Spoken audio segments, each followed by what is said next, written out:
It was 2013 when I got the seasonal ranger position at Dawson Pines National Reserve in northern Idaho. I was 32. I just lost a job at a logging equipment supplier out in Coeur d'Alene, and I needed something fast that would pay the bills. The park ranger gig wasn't glamorous, and the pay wasn't much either, but it came with a place to stay and food vouchers. They gave me a cabin. The cabin was about 8 miles off the main road that curved into the park's eastern perimeter, where the real deep woods began. It wasn't a fancy lodge or anything, just a 2-room wooden shack tucked into a hilly area with dense pine and spruce trees packed so tight they barely let the light in. It had a propane stove, a hand pump for water, a small desk, a cot, and a logbook. No phone line, no TV, no internet. Only a radio transmitter that reached the main station, which was a good 25 minutes away by truck, if the road stayed dry. The first few days were quiet. It was late August, and the last of the family campers had cleared out. Most of the trails on the east side were remote, marked only by faded signage or old blaze marks carved into trees by rangers from another decade. They'd warned me about how remote it got. You'll have days where you don't see anyone. The head ranger, a guy named Frank, told me during orientation. That was fine with me. I didn't mind being alone.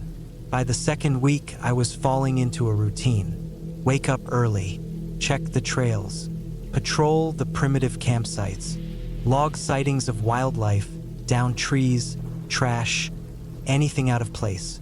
I kept a rifle locked in the cabin, not for show, but for real reasons, bears mainly. Cougars too. That year had already seen a couple of incidents, one involving a hiker getting stalked near Pine Hollow Ridge. I had a map of my assigned sector pinned up above the desk.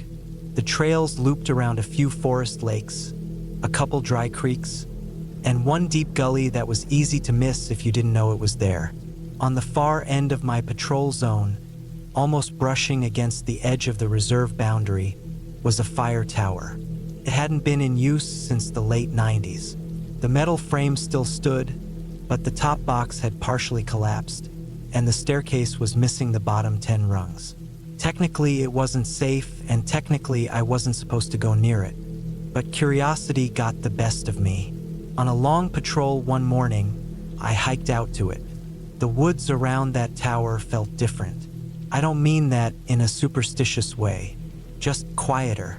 Even the birds didn't seem to pass through that stretch much. Everything was dry and still, like it had been waiting for something. I stood at the base of the tower and stared up at the slanted platform above. One of the legs was badly rusted, and the tower creaked faintly in the breeze, even though there wasn't much wind. I didn't climb it.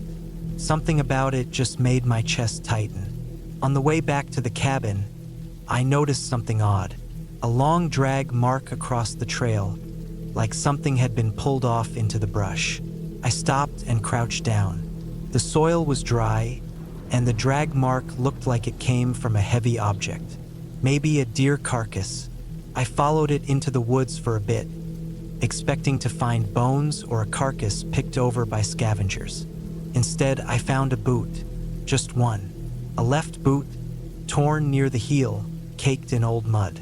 It wasn't new, but it didn't look like it had been there for years either. I looked around for more, but didn't find anything. No animal tracks, no human tracks, no backpack or clothes. Just that boot, sitting in the leaves about 10 feet off the trail. I took it back to the cabin, logged it, and reported it over the radio. No one answered. The static buzzed for a while, then went dead. It wasn't unusual for the signal to drop out. The hills and tree cover in that area were notorious for killing radio transmissions. That night was the first time I had trouble sleeping. I kept thinking about that boot, how it got there, why there were no prints around it. I couldn't shake the feeling that something was off. Not scary exactly, just wrong. The next morning, I got up and did my usual rounds. Nothing strange, just squirrels, blue jays, and a couple of deer near an old salt lick. When I got back, there was something pinned to the cabin door, a scrap of paper, folded once, a pushpin driven right into the wood. I opened it. No words, just a hand-drawn arrow pointing left. Nothing else. I looked around. No signs of anyone nearby. I walked a small circle around the cabin, checked the trees, scanned the underbrush. Nothing. No footprints. No tire tracks on the gravel road. The paper was clean, dry, and freshly torn. It hadn't blown in from anywhere. It had been put there. I burned it in the stove. That night, I didn't sleep at all. The next 3 days were quiet again. Eerily quiet. The air felt thicker, heavier. Every time I walked a trail, I felt like something was behind me, just out of view. I kept turning around, checking, listening. The radio went down completely. I couldn't raise anyone from the main station. The weather had been clear, no storms. It should have worked. On the 4th night, I woke up to a thud outside the cabin. Not loud, just enough to jolt me awake. I sat up and grabbed the flashlight and the rifle. I didn't turn on the lantern. I didn't want to lose my night vision. I waited a minute listening. Nothing, just wind. I opened the cabin door slowly and stepped out. There was a dead rabbit on the porch. His neck had been broken. No blood, no bite marks, no claw wounds. Just twisted and dropped there like trash.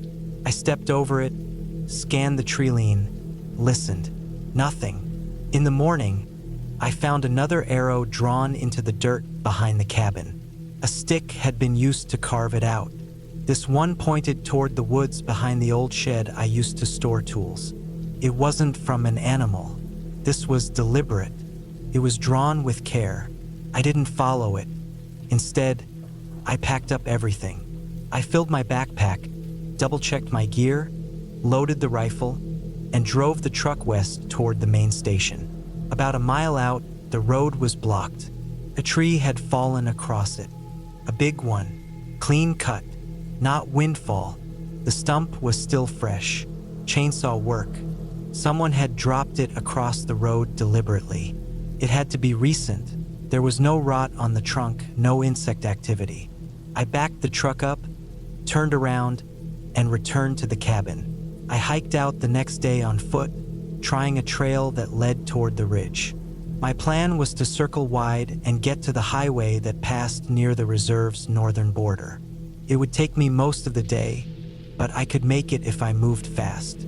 About 3 hours into the hike, I heard something moving behind me. Not an animal. It was too quiet for that.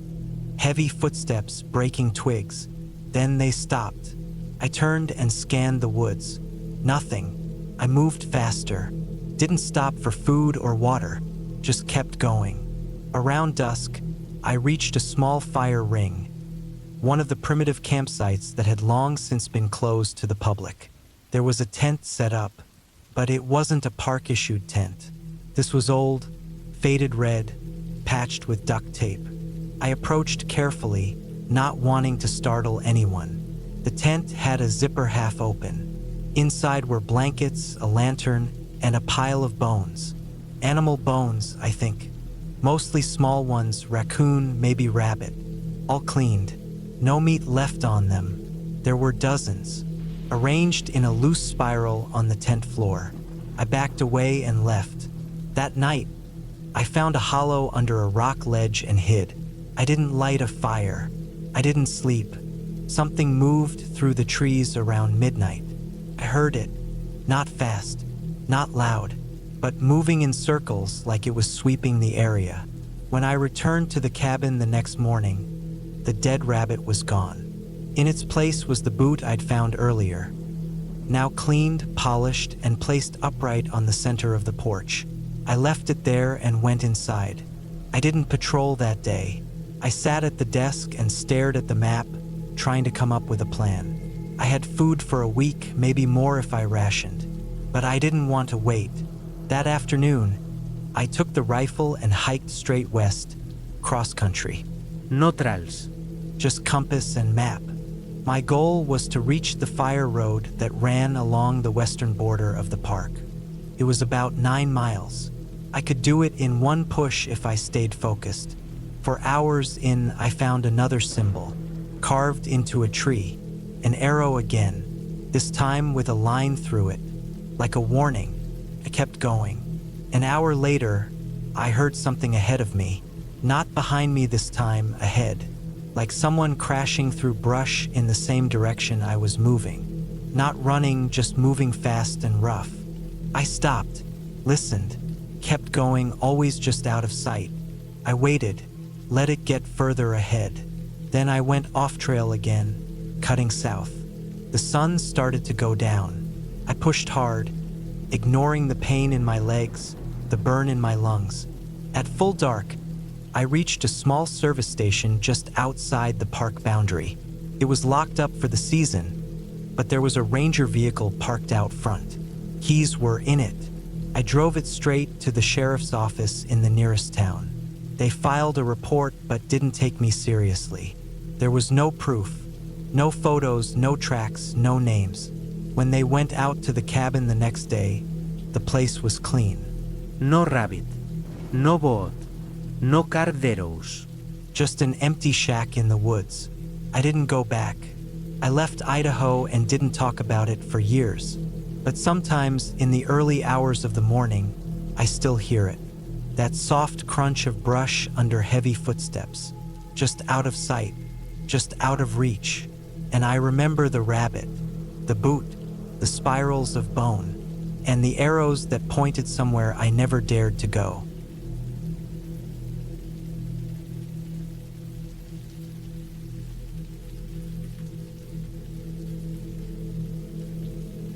It had been almost 9 months since my ex-wife, Melissa, passed away.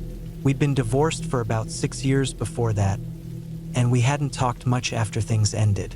Not because we hated each other, but because too much had happened. We had both gone our own ways, and sometimes it's easier not to look back. But when I got the call from her sister in late October last year, something in me shifted. I didn't cry. I didn't even feel that sharp sting people describe when someone close dies. It was more like this strange, low hum inside me, a dull echo from another time.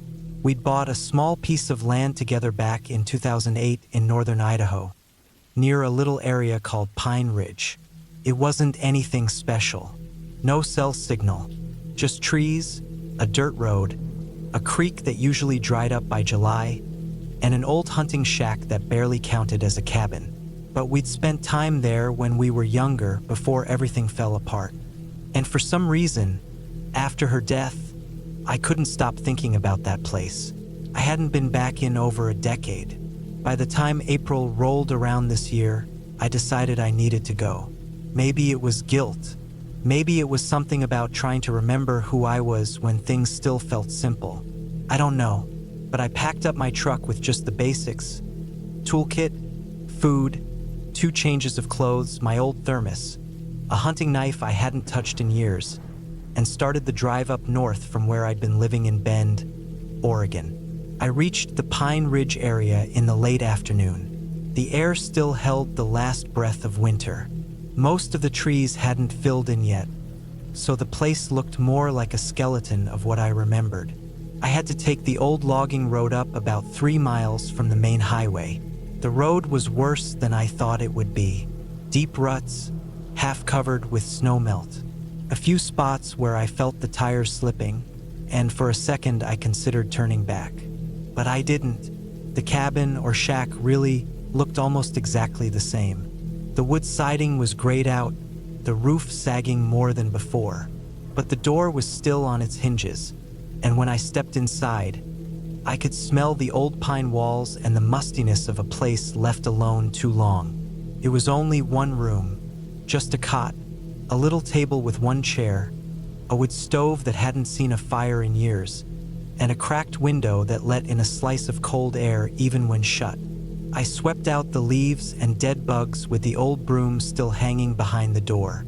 Then I unpacked a few things and set up my sleeping bag on the cot. I didn't plan to stay more than a few nights, just enough to feel like I had closed some chapter that had been stuck open in my mind since Melissa's funeral. That first night it rained, A hard, steady rain that made the roof pop and creak. I couldn't sleep, so I just lay there, staring at the ceiling, listening. I remembered Melissa humming while stirring soup on the little propane stove we used to bring. I remembered the way she used to sit on the steps with a book and a beer in her hand. I tried to hold on to those memories, but they felt like they were slipping further away the more I tried. By morning, the rain had stopped. I stepped outside, and the world felt washed out, quiet. I walked down to the edge of the creek. The water was moving fast, brown with runoff, the banks soft and loose. I stood there for a long time trying to figure out why I really came. It wasn't just to say goodbye. I think a part of me wanted to be punished, to sit with my past and feel it weigh down on me. I'd been running from it for years. Later that day, I hiked up the ridge behind the cabin. It was steep, but the trees thinned out at the top, giving a wide view of the valley. I could see the distant curve of the two-lane highway and nothing else. No people, No noise. just wind and space. On the way back down, I noticed something strange. A small pile of stones stacked in a neat little tower, maybe 10 feet off the path. It wasn't there when Melissa and I used to come. I was sure of that. I stepped off the trail and crouched beside it. It didn't look natural. The stones were flat, stacked carefully, maybe 10 or 11 of them, some the size of dinner plates. I figured some hiker had built it. People do that all the time, but still it felt out of place.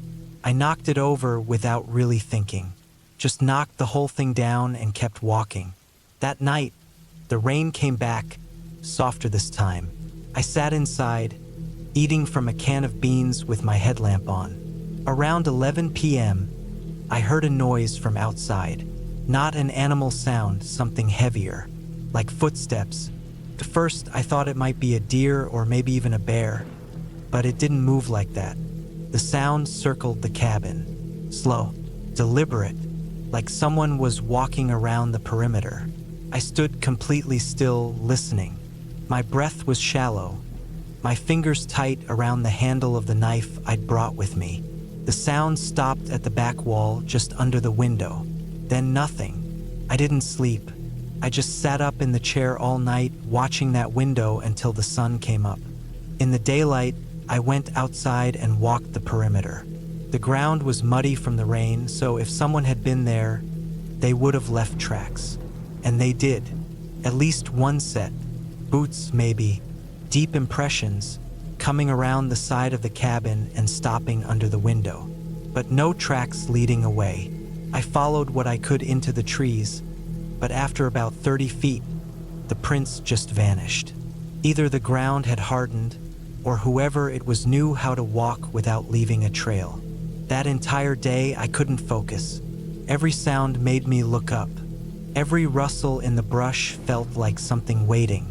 I thought maybe it was a hunter who stumbled across my truck and came to check things out. Still, why walk around at night? By evening, I had the fire going in the stove and kept the knife next to me again. I didn't plan to sleep, but eventually I dozed off sitting upright. I woke to another sound. This time it was different. A sharp scraping noise, like metal on wood. It was coming from the door. I didn't move, didn't even breathe. The sound stopped, then started again. A slow, dragging noise against the door frame, then silence. I stood up slowly and approached the door, careful not to make noise. I pressed my ear against the wood. Nothing. I waited almost 10 minutes before opening it. No one was there, but something had been scratched into the door. Not deep, but clear.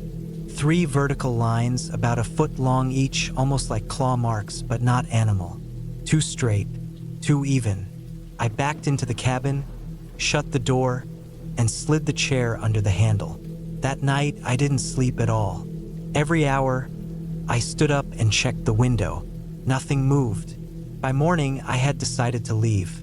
Whatever this was, someone playing games or worse, I didn't want to be part of it.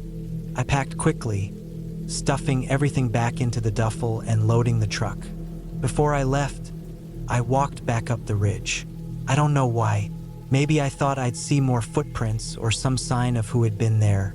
When I reached the spot where the stacked stones had been, I froze. The tower was rebuilt. Same stones, same order. It had only been 2 days since I knocked it down. This time there was something else. A small, rectangular piece of faded red cloth tucked between two of the stones. It flapped slightly in the breeze. I didn't touch it. I turned around and walked back down fast. I started the truck and drove, fast as I could on that trail without flipping the whole thing over. I didn't look back, but about 2 miles from the highway, I saw something that made my stomach drop. A second tower. This one taller, maybe 15 stones, right in the center of the trail. Someone had built it while I was inside the cabin. It hadn't been there when I drove up. I had to stop. I got out, picked up the tower, and threw the stones to the side. All except one, the top one, because it had something carved into it. My name. I didn't tell anyone about it when I got home. Not my brother, not my coworker, not even my therapist. I just said the trip was weird and changed the subject. But that wasn't the end of it. 2 weeks later, I found a small stack of stones in my backyard, tucked behind the shed. I live in a neighborhood. No goods, no cabins. Just fences and sidewalks and mailboxes.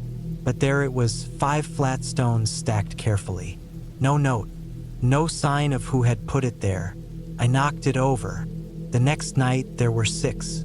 And this time the red cloth was wrapped around the top. I moved 2 days later. That was 5 months ago. Since then, nothing. No stones, no cloth. No scratching sounds at night. But I don't go up north anymore. I sold the land near Pine Ridge. I deleted every photo I had of the cabin. And sometimes when I close my eyes, I see that tower again. I see my name carved into the top. And I wonder if it's still out there, waiting for me to come back.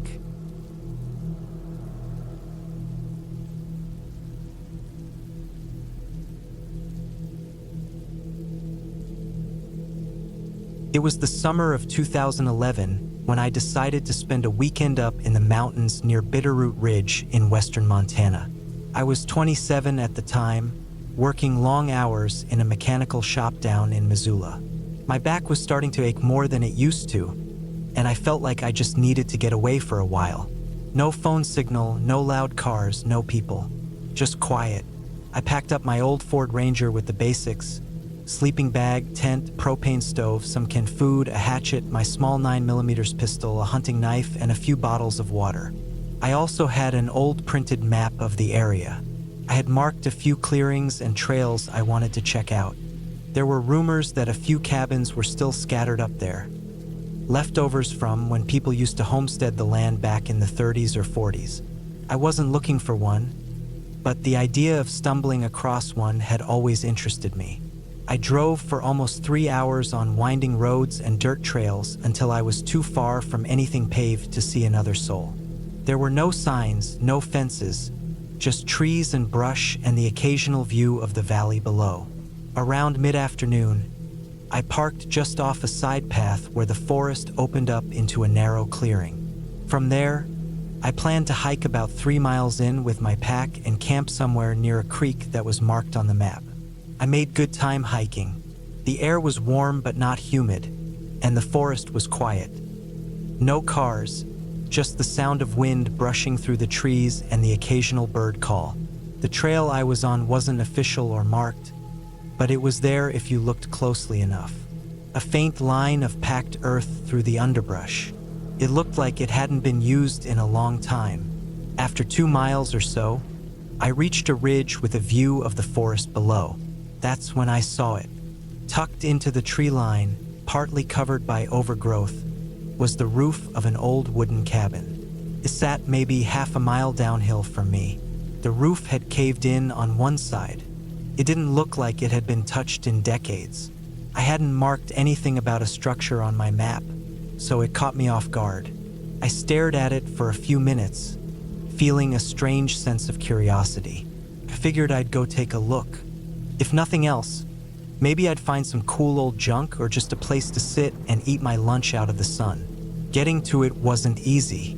The brush was thick, and I slipped once on a patch of loose rock, scraping my hand on a log. It wasn't deep, just enough to bleed a little. I wiped it off on my shirt and kept going. When I finally got to the cabin, I could tell right away it was older than it looked from above. The wood was black with age in some places, sun-bleached in others. The door was still hanging on, barely. It creaked as I pushed it open, and the hinges were so rusted I was surprised it didn't fall off. Inside, it was dusty and smelled like old rot and mold. There were broken floorboards, an overturned table, and pieces of metal scattered around, parts of an old stove, maybe. I stepped carefully, checking where I put my feet. It was a single room, with a broken window on the back wall and a fireplace that was crumbling inward. Some broken glass and cans sat near the far wall, but nothing that looked new. I figured no one had been in there in years, maybe even decades. As I stepped toward the window, something sharp caught my foot. I looked down and saw an old hunting trap, half buried under a pile of dirt and leaves. It looked like it hadn't been touched in years, but I still moved away from it quickly. The thing was rusted shut, but I didn't want to test it. I moved to the window and looked out. The forest behind the cabin was even thicker, dark with pine and underbrush. Something about the air in there made me uneasy. It wasn't just the dust or the silence. It was how everything inside felt like it had been left in the middle of something. A chair on its side, a tin cup half crushed near the hearth, and scratches on the inside of the door, low to the ground. I tried not to think too much of it. Animals, maybe, or maybe kids came up here long ago and left it like that. I ate my lunch outside, sitting on a flat stone near the cabin. Canned beans and crackers, nothing special. I thought about heading back to the trail and setting up my tent near the creek like I planned, but something kept me there. Maybe it was just tired legs or curiosity. Maybe both. I decided to camp a few hundred feet from the cabin just in case it rained. I didn't want to be too close. Place felt off, but I also liked the idea of some shelter nearby. By evening, I had my tent set up in a small clearing. I made a small fire and boiled some water for instant noodles. The sky turned orange and purple, and the forest started to quiet down even more. I could hear small things in the trees, squirrels, maybe a deer stepping through the brush somewhere. Normal stuff, but as night came, something changed. I was lying in my sleeping bag, eyes open, listening. I started hearing soft snapping sounds. Not far, not close, like someone or something stepping on dry twigs, slow and spaced out.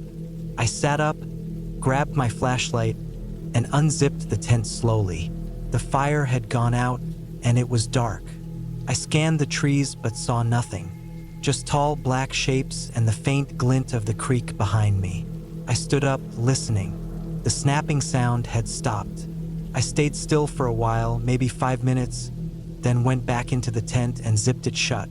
I kept the flashlight next to me and didn't fall asleep for a long time. When I woke up, it was still early. Sunlight came in through the top of the tent, and the forest was back to normal. Birds were calling again, and the air was cool. I made a quick breakfast and thought about what to do next. I could keep hiking or head back the way I came. I still felt weird about that cabin. I thought maybe I'd go back and look again in daylight, maybe find something I missed. I approached the cabin again around mid-morning. The air inside was even mustier now. The dust I had stirred up the day before still floated in small beams of sunlight from the window. I walked slowly, checking each corner. I noticed something I hadn't seen the day before. A trapdoor under where the old table had been. The wood around it was weak, but I could make out a metal ring for pulling it open. I hesitated, then grabbed the handle and pulled. It creaked loudly as I lifted it, the hinges stiff and almost frozen. A cloud of dust came up, and I coughed. Beneath it was a short set of wooden steps leading into a crawl space. Not a full basement, just a dirt-floored space, maybe 4 feet tall. I grabbed my flashlight and crouched down, shining it into the darkness. There wasn't much down there. Some old boards, a few more rusted tools, and in the back, a stack of wooden crates. I dropped down carefully and moved toward them. The crates were empty except one. Inside that one were bones. Small bones, animal maybe, but they didn't look like something just left behind from hunting. They were neatly placed, lined up along the bottom. I backed away slowly. I didn't like it. That's when I noticed something else. A piece of cloth stuffed in the corner. I picked it up with the blade of my knife. It was a dirty jacket, torn on one side, with a faded logo on the back. I recognized it immediately. It was from a summer camp program that closed down in the early 90s. I remembered seeing the same logo as a kid. The camp was shut down after 2 teenagers went missing during a hike. I had forgotten about it until then. That was enough for me. I climbed out of the crawl space, closed the trapdoor, and grabbed my pack. I didn't stop to eat or rest. I just walked back to the trail and didn't look back. I got to my truck just before sunset and drove straight home. I never told anyone about what I found. There was no proof of anything really. Just bones, a torn jacket, and a bad feeling. Years later, I looked up some old articles about that missing persons case. One of the boys was last seen wearing a jacket with that same camp logo. The search had focused way farther north, nowhere near Bitterroot Ridge. The cabin had never been mentioned in any of it. I don't know if what I found was connected. Maybe the bones were just animal remains. Maybe someone stayed there long after the place was abandoned and left the jacket behind. But I still think about it sometimes, about how quiet it was, how strange the cabin felt, and how that jacket ended up down there. I never went back to that part of the mountains. Still don't go camping alone anymore. Sometimes it's not about what you see or hear. It's just a feeling, and when it hits, you trust it and leave. That cabin wasn't haunted. There were no ghosts or monsters, but something had happened there, something real, and that was enough.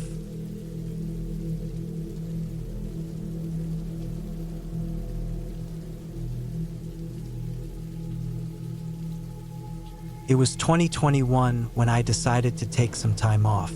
I had just turned 35, and life had been chewing me up and spitting me out since my mid-20s. I needed to get away from people, the city noise, the phone notifications, the endless fake smiles at work. I needed space, something that didn't remind me of spreadsheets, rent payments, or constant deadlines. I wanted something simple, something real. That's how I ended up in the woods outside Granger, Tennessee. I'd bought a small patch of land years ago after a friend convinced me it was a good investment. At the time I had no use for it, but now it seemed like a blessing. It was tucked deep into a low mountain stretch, off a gravel road that twisted and climbed through trees and brush until it disappeared entirely. The place was old forest, thick with pine and poplar, black soil, and more deer trails than human ones. It was the kind of place where GPS signals dropped out and birds were louder than cars. I brought my old Ford Ranger up there, loaded with what I thought I'd need. Tools, tarps, plywood, nails, a gas burner, a folding cot, a good hunting knife, and a lot of canned food. The plan was to build a small off-grid cabin, nothing fancy. Just a structure that would keep the rain off my head, the wind off my back, and my mind busy. I wasn't a carpenter, but I wasn't a fool either. I'd watched enough instructional videos and helped my uncle with repairs back in the day. It wouldn't be pretty, but it would stand. The first few days went fine. I parked the truck about a half-mile from the spot I'd picked to build. An old clearing between 2 big poplars near a slope that fell into a dry creek bed. The soil there was packed and firm. No standing water. The trees were spaced out enough to give me room, but close enough to make the place feel hidden. I set up a tent while I worked on the base of the cabin. Each day I woke up at dawn, made coffee on the burner, and got to work measuring, sawing, and hammering. By day 6, I had the foundation set and the floor framed. I had 4 walls started and about half of the roof crossbeams in place. It was slow work since I was alone, but it gave me a rhythm, something to focus on. I liked how quiet everything was. Just birds, the wind in the trees, and sometimes the distant sound of an animal breaking through the brush. I kept my hatchet and hunting knife nearby just in case, but mostly I felt safe. But then the rain came. It started as a light drizzle that first evening, just as I was packing up my tools. I had a tarp stretched over the half-finished cabin to keep the floor dry, but the wind was pushing water underneath.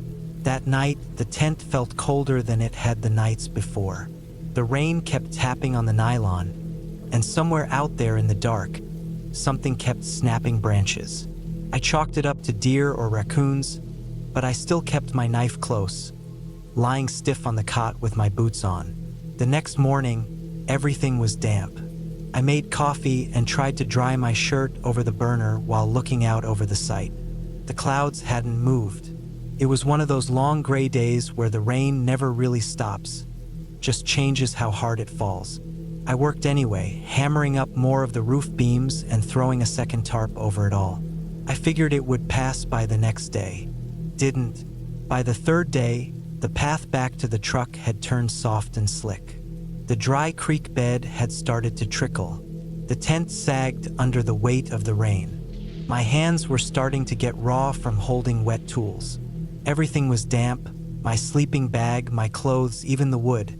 I was constantly cold. I built a small fire under the tarp to try and dry some things out, but the smoke just stuck to the wet air and made it hard to breathe. That night was when things started to feel wrong. It wasn't just the rain or the cold. It was something else. I had just put out the fire and zipped up the tent when I heard it. Footsteps. Not animal footsteps. Not a deer or something crawling low through the underbrush. These were slow, heavy, one step at a time. Crunch, pause, crunch, then nothing. I lay there frozen, knife in hand, not even blinking. I waited. The rain had softened the ground. Anything walking that close should have been silent, but I heard it like boots on gravel. Then silence again. I waited maybe 30 minutes before unzipping the tent slowly and stepping out. My flashlight barely cut through the mist, and the rain pelted my jacket. I swept the light across the trees, around the edges of the half-finished cabin, and back toward the trail. Nothing. No broken branches. No prints in the mud. Nothing. Still, something felt off. I ended up sleeping in the truck that night. It was a bit of a hike uphill in the dark, and I slipped more than once, but I needed to be behind glass and metal. Needed something between me and the trees. The truck was dry, but cramped. I didn't sleep much. Sometime past 3 a.m., I saw a figure down by the build site. Just a shape, barely visible in the fog and rain, but I swear something moved between the poplars. Tall, human-shaped. It didn't walk like a deer. It didn't move like a bear. It just stood there. I stared until my eyes burned, and then it was gone. By sunrise, I told myself I imagined it. The woods do strange things when you're cold, wet, and alone. I walked back down to the site, knife in hand, and everything looked untouched. My tools were still where I left them. No signs of anyone or anything around. But my gut kept twisting. I worked anyway. That day, I finished the roof. Just plywood and tarps, but it would keep out the weather. I got the door framed and nailed together. The inside was still bare wood and nails, but it felt more like shelter than the tent. I moved my sleeping bag inside, hung my lantern, and tried to settle in for the night. The rain picked up around midnight. It slammed against the roof so hard I thought the whole thing might tear apart. But it held. Still, I didn't sleep. I kept hearing it again, those footsteps. Not right outside this time, but somewhere close. Maybe around the slope near the creek. Then I heard something hit the side of the cabin. Not hard, but definite. Like someone tossed a rock. I didn't go outside. I sat with my knife, breathing slow and listening to every tiny sound. In the morning, I found footprints. Not mine, not boots, bare feet, human-shaped, long toes, maybe size 11 or 12. And they were fresh, pressed into the mud by the slope. I followed them for a while, about 40 yards, until they vanished behind a fallen tree. There were no return prints. No dragging. No animal prints around them. Just bare feet in the cold, wet woods. That was when I started packing. I loaded what I could into a tarp, strapped it to my back, and made the hike to the truck. The rain hadn't stopped, but I didn't care. I was done. I threw everything into the back seat, slammed the door, and tried to calm my breathing. I sat there with the keys in my lap, soaked to the bone, eyes scanning the trees. And then I saw him, clear as day, standing at the edge of the trees, maybe 30 feet from me. Tall, lean, no shirt, just jeans. No shoes. His hair was matted and stuck to his head from the rain. His eyes, they didn't blink. He just stared, arms at his sides. I didn't move. He didn't move. We sat like that for maybe 10 seconds, and then he turned and walked straight back into the trees. I didn't follow. I started the truck and drove. Tires spun in the mud, fishtailed once or twice, but I made it back to the gravel road. I didn't stop until I hit the highway. I never went back. I left the tools, the frame, the tarps, everything. I didn't care. I still don't. Something was wrong out there. Not haunted, not cursed, just wrong. Like someone had been living out there in the woods, hiding, watching, and I had built my little cabin right in his path. I never reported it. What would I even say? That I saw a barefoot man in the woods? That he never said a word? That he watched me for days and left prints by my camp? No, I left it alone. I sold the land cheap to a guy in Knoxville who said he wanted to build a hunting shack. I didn't warn him. Maybe I should have. Maybe he's still out there now. But I'll never know. I haven't been back since. I sleep with a knife under my pillow now. Every time it rains hard at night, I wake up and remember that face, soaked, expressionless, watching me, and I still wonder how long he had been out there, watching from the trees, before I ever noticed.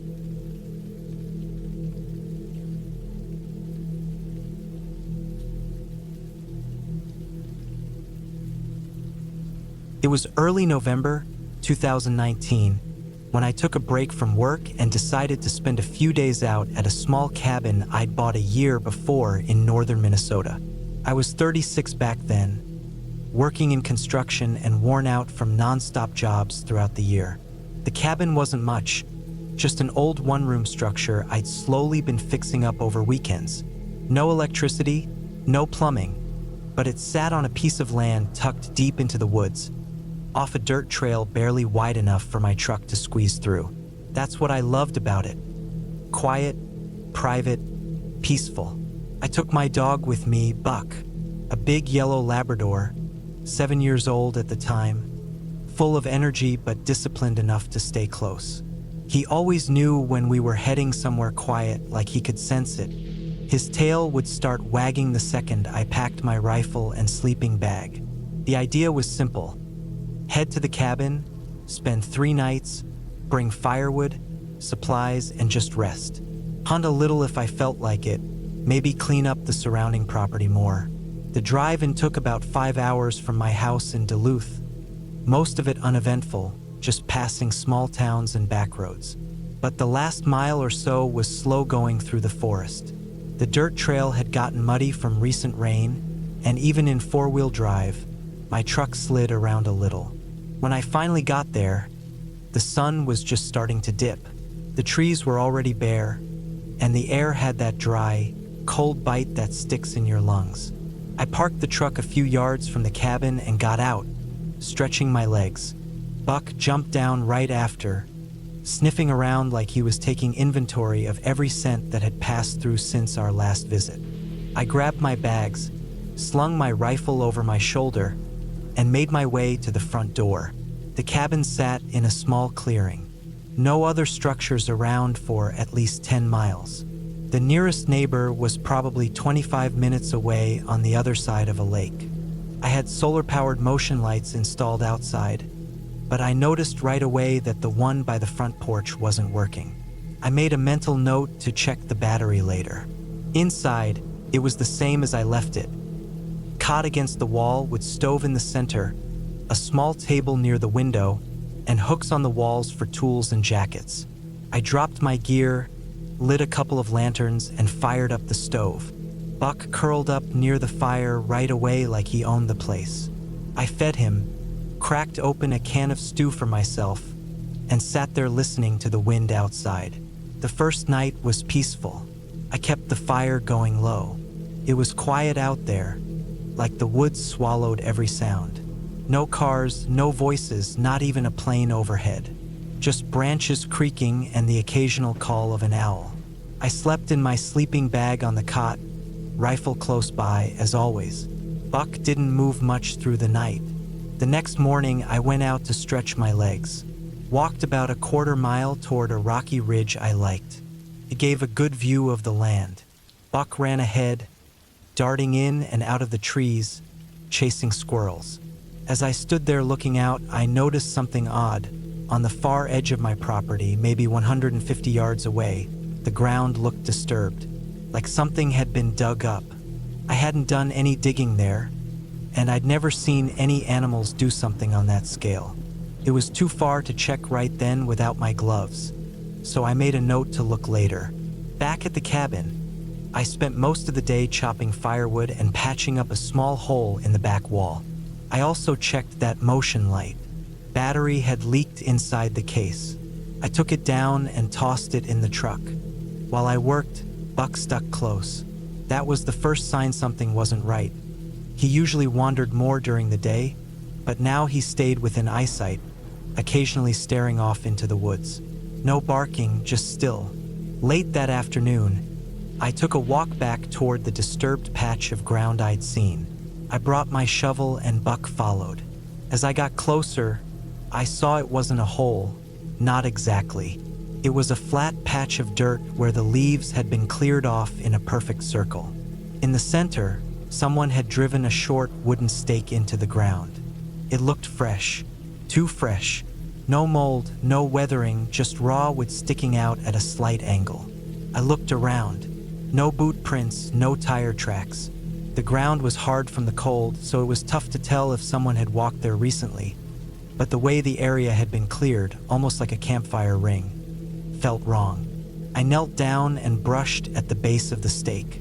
The soil had been dug, then covered again. I dug down with my hands first, then the shovel.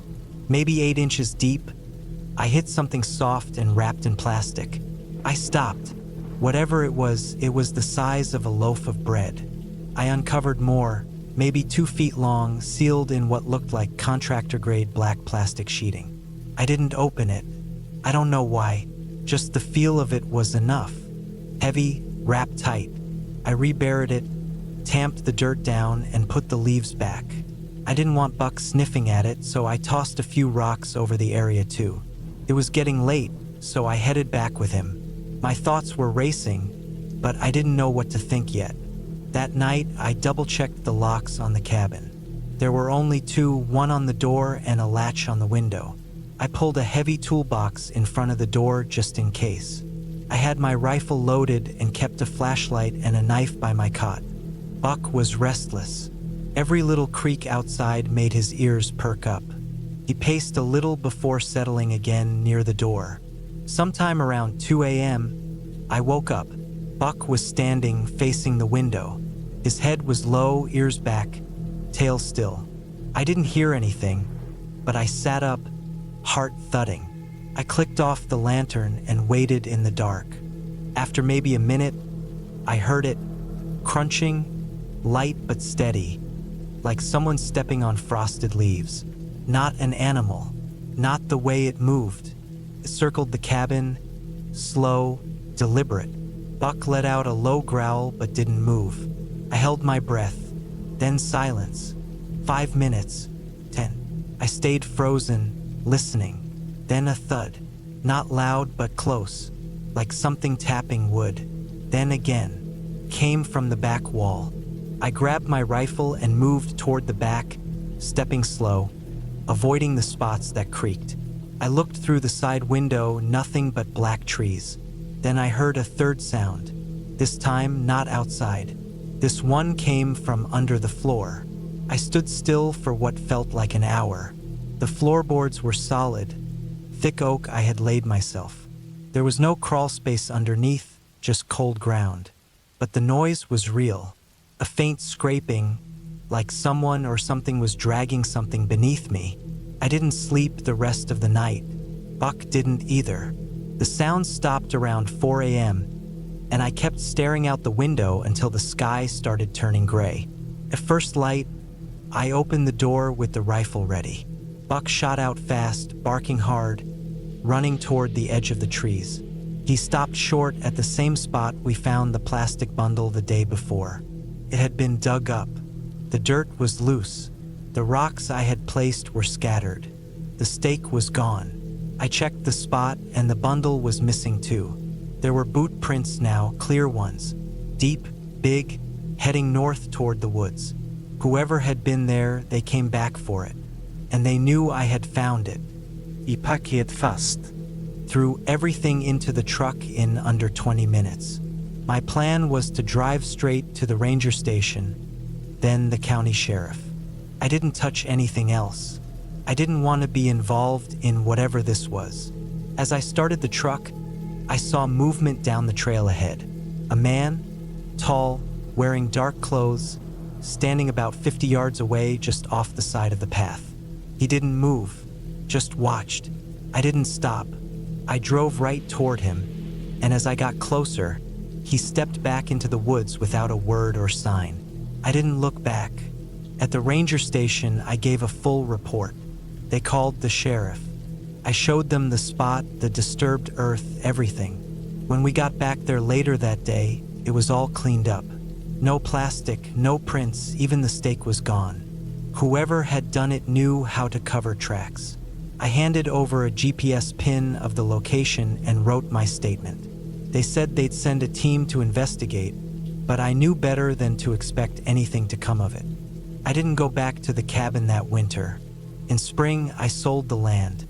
Sometimes I still think about what was wrapped in that plastic. A body? Drugs? Evidence of something worse? I'll never know. But I do know this. Someone had been watching. Someone knew I was there. And they waited until nightfall to come back. Now I keep Buck even closer. He doesn't bark much anymore. But when he stares off at the woods and doesn't move, I know something's out there. Not ghosts, not monsters, just the quiet ones. The ones who know how to stay hidden.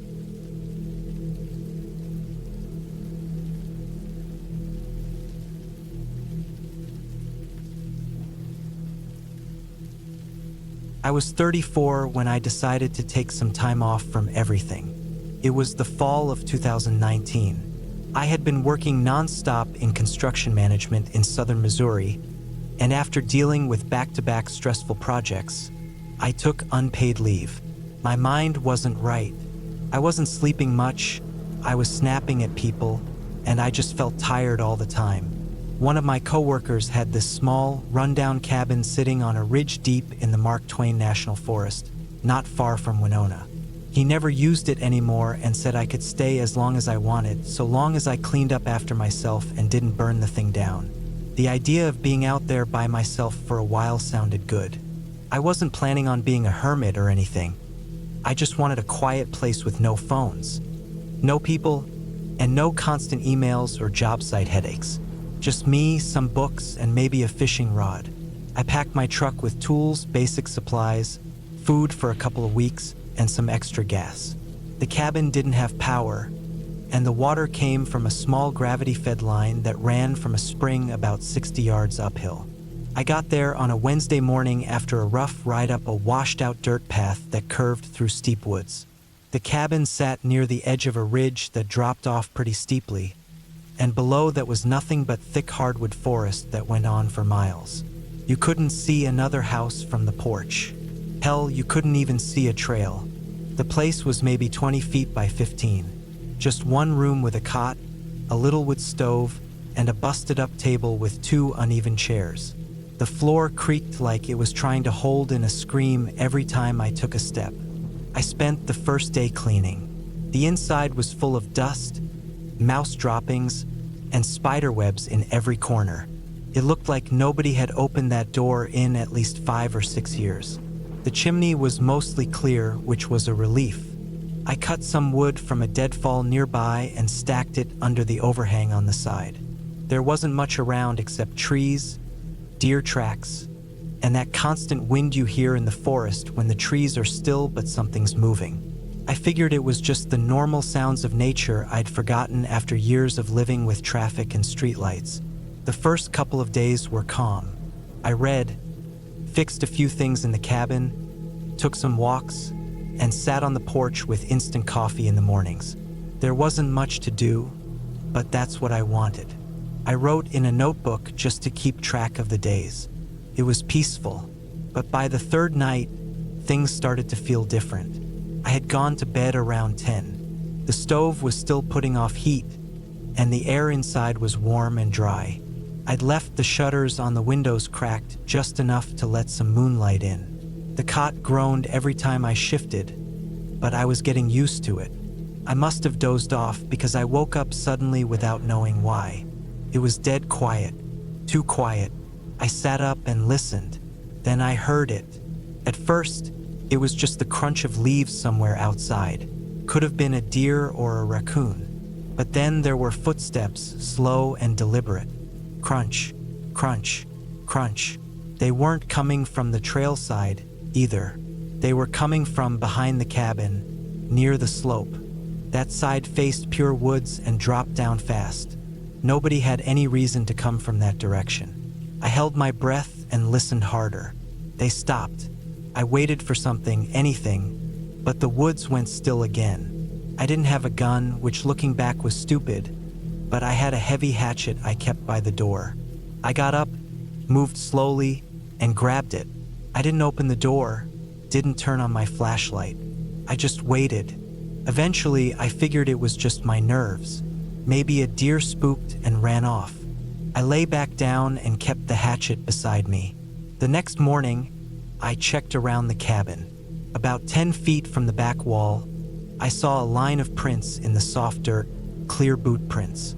Not hiking boots, not work boots, just regular old flat-bottom soles. They came from the ridge slope and stopped behind the cabin. No prints going back. I followed the direction they came from, but they just disappeared into the thick brush and leaves. No phone signal out there, no radio, nothing. So I told myself it was probably some hunter or hiker who got lost. Maybe they wandered through at night and saw the light from the stove, then left without realizing anyone was there. That night, I locked the cabin up tighter, wedged a chair under the doorknob. I didn't sleep much. On the 5th day, I found something odd. I'd gone to check the spring line because the water pressure had dropped. I walked up the hill to where the line came out of the ground and found the intake box open. That box was supposed to be latched shut with a heavy flat stone on top. But now the lid was off, the screen was gone, and something had pulled the pipe partially out of the water. I didn't hear any animals nearby, and there weren't any scratch marks or gnawed plastic, just pulled out like someone had done it on purpose. I put it back in place and tried not to think about it too hard. That night, I heard the sounds again. This time, it wasn't behind the cabin. It was on the porch. The wood creaked, slow and heavy, like someone stepped up, waited, then stepped again. I held my breath, still in bed. I didn't move. My hatchet was next to me again. I listened. 2 steps. Then nothing. Then a soft, dragging sound, like something scraping across the wood. After that, the sound stopped. I stayed awake until morning. The next day, I found long scratches on the porch rail. They looked like someone dragged a metal tool or something heavy across the top edge. Not fresh, not deep, but definitely new. The prints were back too. This time, they went around the whole cabin, even up to the back window. I was starting to panic a little. There were no tire marks on the dirt path, no signs of anyone coming in from the road. If someone was coming out here at night, they were hiking in through rough woods. That made it worse. Anyone willing to do that in the dark wasn't just passing through. They wanted something, or they were watching. I started thinking about leaving, but I was stubborn. I told myself I came out here to clear my head, and that maybe I was just spooking myself. I didn't want to admit that I was scared. That night, I barely slept at all. I didn't hear footsteps, but around 3 in the morning, I saw a shadow move across the wall. The stove light was low, just embers, but I saw the shape shift slightly, like someone passed by one of the windows. I didn't check. I didn't want to confirm it. The next morning, I found a piece of string tied to the front doorknob. It was thin, like the kind used to tie newspapers or packages. Someone had looped it carefully 3 times and tied it in a small knot as if to mark the door. There was no reason for it to be there. I hadn't brought anything like that. I took it off and burned it in the stove. The air started to feel different after that. The woods were still quiet, but it felt like something was pressing in from all sides. I saw a shape in the distance around noon that day. Through the trees, maybe 80 yards downhill from the ridge, a dark figure standing between 2 trees. I saw it for maybe 3 seconds, then it was gone. I didn't move. I didn't even breathe. I didn't go hiking after that. I stayed close. I stacked more wood, kept the stove hot, and sharpened the hatchet to a mirror edge. I started hanging tin cans on some wire outside the windows, not because I thought it would stop anything, but because I wanted to hear it coming. I should have left. I knew I should have, but something made me stay. I think part of me wanted to see who it was, or maybe I didn't want to admit I was scared of another man out in the woods. Maybe I thought I could handle it. That changed on the 9th night. It was raining hard. The roof leaked in 2 places and the wind was strong. I was sitting up in bed with a book in my lap, not reading, just pretending. The tin cans outside rattled every so often from the gusts. I kept glancing at the door. Then it happened. All at once, I heard 3 knocks on the front door. Not pounding, not frantic, just 3 slow, even knocks. Then silence. I didn't move. No one said anything. No footsteps walked away. Just those 3 knocks. I stayed up the whole night. In the morning, I checked. No footprints. No string. Nothing. The rain had washed everything clean. I packed my things in less than an hour. I didn't eat. I didn't clean. I just stuffed everything back in the truck and started it up. It took some effort to make it back down that muddy trail without sliding into a ditch, but I didn't stop. Back in town, I stayed at a motel and slept with the light on for 2 days. I didn't go back to that cabin. My coworker never asked why, and I never told him. A year later, I was watching a local news segment about a missing hiker in the same part of the forest. He had been out alone, experienced, mid-30s, never found. They showed the general area on the map, and it was only a couple miles from that ridge. I don't know who was out there with me. I don't know what they wanted, but I know what I saw and I know what I heard, and it was real. I still think about the 3 knocks. Not angry, not desperate, just calm, like they already knew I was inside, and like they weren't in any hurry.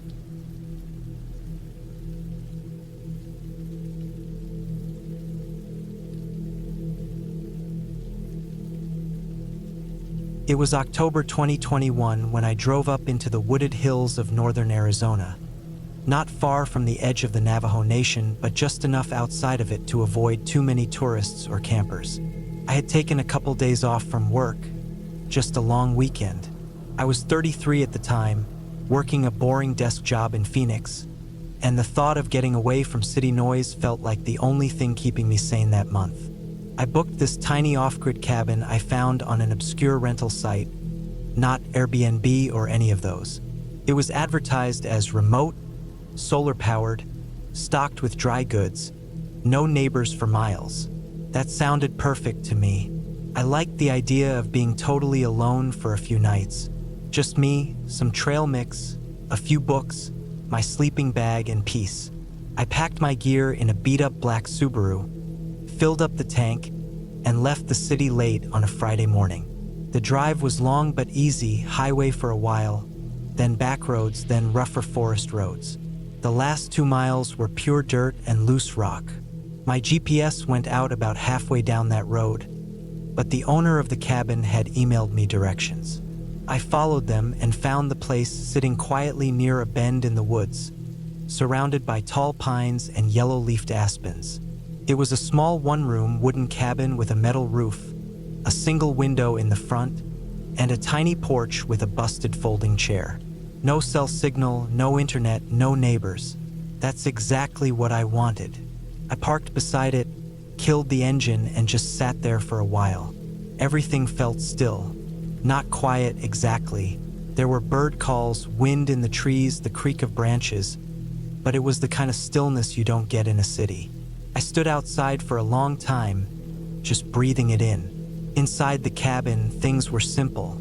A little cot in the corner, a propane stove, shelves lined with canned food and boxes of crackers, a bucket with a lid for a toilet, a locked chest that held a rifle and a few rounds. The owner had mentioned it for emergencies. A couple ratty blankets, a first aid kit, a stack of old books. The window didn't have curtains. The back wall had a narrow door that led to a tool shed built right into the back of the cabin. Just firewood, axes, and an empty workbench. I spent the first day doing nothing important. Walked a little trail nearby, made some coffee on the stove, read a few chapters of a book, and then just sat on the porch and watched the woods. It got cold fast after the sun dipped behind the trees. By 6:30 p.m., it was already freezing. I built a fire in the little wood stove and heated the cabin up. Then I ate some canned beans and crackers for dinner, crawled into my sleeping bag, and fell asleep. The first night passed without anything strange. I woke up a few times because of the cold, but nothing unusual. No animals scratching at the cabin, no creepy noises, nothing. But the second night was different. That Saturday, I woke up early and decided to go on a long hike. I followed a narrow dirt path that led away from the cabin and wound deeper into the woods. I didn't see another person the entire time. Just deer tracks, some old scat, and at one point what looked like an abandoned hunting blind up in a tree. I got back just before sunset, my legs sore and my water bottle empty. I was tired and sweaty, so I wiped down with a wet rag, ate some jerky, and sat outside again. I remember it got dark quicker than the day before. There were heavy clouds moving in, and the air smelled like snow. I was sitting in the folding chair on the porch when I noticed it. Something moving between the trees. It wasn't an animal, not a deer, not a bear, not even a coyote. I'd seen all those before, and they have a way of moving that's quick and light. This was slower, heavy, stiff, like someone walking with bad joints. It was just a glimpse, movement between trunks. Could have been a shadow, maybe, but it made the hairs on my arms stand up. I sat still and listened, but I didn't hear anything. The woods were quiet, too quiet in that moment. No birds, no wind. Eventually, I got cold and went back inside. I bolted the door, locked the window, even though it was small, and lit the lantern.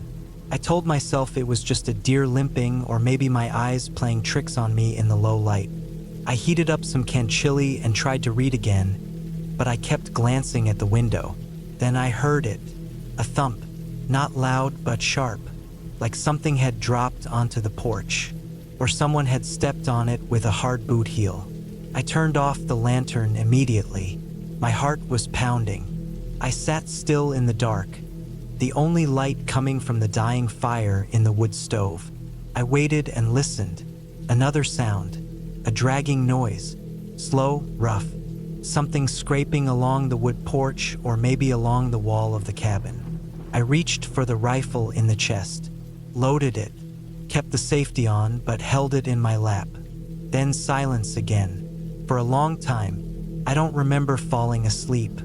I just know I woke up around 3 a.m., still holding the gun, the fire out, the cabin freezing cold. I didn't hear anything outside anymore. I stayed awake until sunrise, too scared to move. The next morning I found tracks. Not boot prints, not paw prints, something in between. Bare feet but longer. The toes splayed out like fingers almost. They were spaced far apart like whatever made them had a big stride. And they circled the cabin more than once.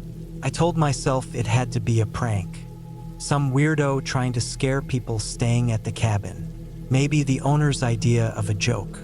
But that day, I didn't go hiking. I didn't leave the cabin. I sat with the rifle, barely ate, barely drank water. That afternoon, I heard whistling. Far away at first, then closer. It wasn't a tune, just a single note, over and over. Same pitch, same rhythm, almost like a bird call, but not quite. It stopped after a few minutes. Then I heard something move behind the shed wall. Inside the cabin, I pressed my ear to the thin wood. Nothing. I stepped out the back door to check the shed. It was empty just like before. Then I saw it, up in the tree line. A shape, a human shape, standing still, too still. It was too far to see clearly, but it looked tall, thin, naked or wearing tight clothing the color of bark. It didn't move. It didn't wave. Just stood there, half hidden by branches. I went back inside and didn't come out again that day. That night, things got worse. At around 2 a.m., I heard the whistling again, closer this time, right outside the window, then tapping, slow, soft tapping on the glass. I didn't move. I didn't look. I lay frozen in my sleeping bag, gripping the rifle like my life depended on it. The tapping lasted maybe 5 minutes. Then the whistling started again. This time it faded as it moved away into the woods. I slept maybe 2 hours. At dawn, I packed everything, left most of the food behind. I didn't even clean up. I just stuffed my sleeping bag, grabbed my backpack, and got out. But the Subaru wouldn't start. Dead battery. I tried again and again. Nothing. I sat there, panicked, knowing I had no phone signal and miles of forest between me and help. Then I saw something hanging from the porch railing. My spare car key, tied to a piece of string. I never left it outside. I kept it zipped in my backpack. That's when I knew someone had been inside. I don't know how. I had locked everything. But someone had come in while I was asleep. Maybe while I was hiking. Maybe while I was sitting on the porch. I didn't wait any longer. I grabbed the emergency battery starter from the trunk, hooked it up, and the car finally roared to life. I drove without stopping. I didn't look back, didn't breathe easy until I hit pavement. A week later, I called the rental site and reported what happened. They said the cabin had been removed from the listing due to safety concerns. They didn't explain. I looked up the area, searched online forums, anything I could find. A few locals on Reddit mentioned weird things happening in that part of the woods. Old stories, words like skinwalker tossed around, but always secondhand, always vague. I don't believe in supernatural stuff. I never have, but I know what I saw. Someone was out there, watching, following, mimicking sounds, tapping on glass in the middle of the night, leaving tracks and stepping onto the porch, getting inside without a sound. It wasn't a ghost. It wasn't a skinwalker. It was a person, a real person, maybe someone who lived off-grid, maybe someone hiding out, maybe just a sick mind that found joy in scaring people. Or worse, I haven't gone camping since. Haven't been back to Arizona's forests. Sometimes, when it's really quiet at night, I still think about that slow whistling, that dragging step on the porch, that figure standing too still in the trees. And I wonder how long they watched me before I noticed.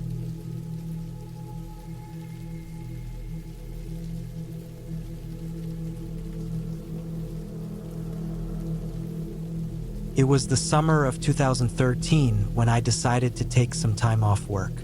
I was 32 back then, working as a mechanic at a small shop just outside of Fort Collins, Colorado.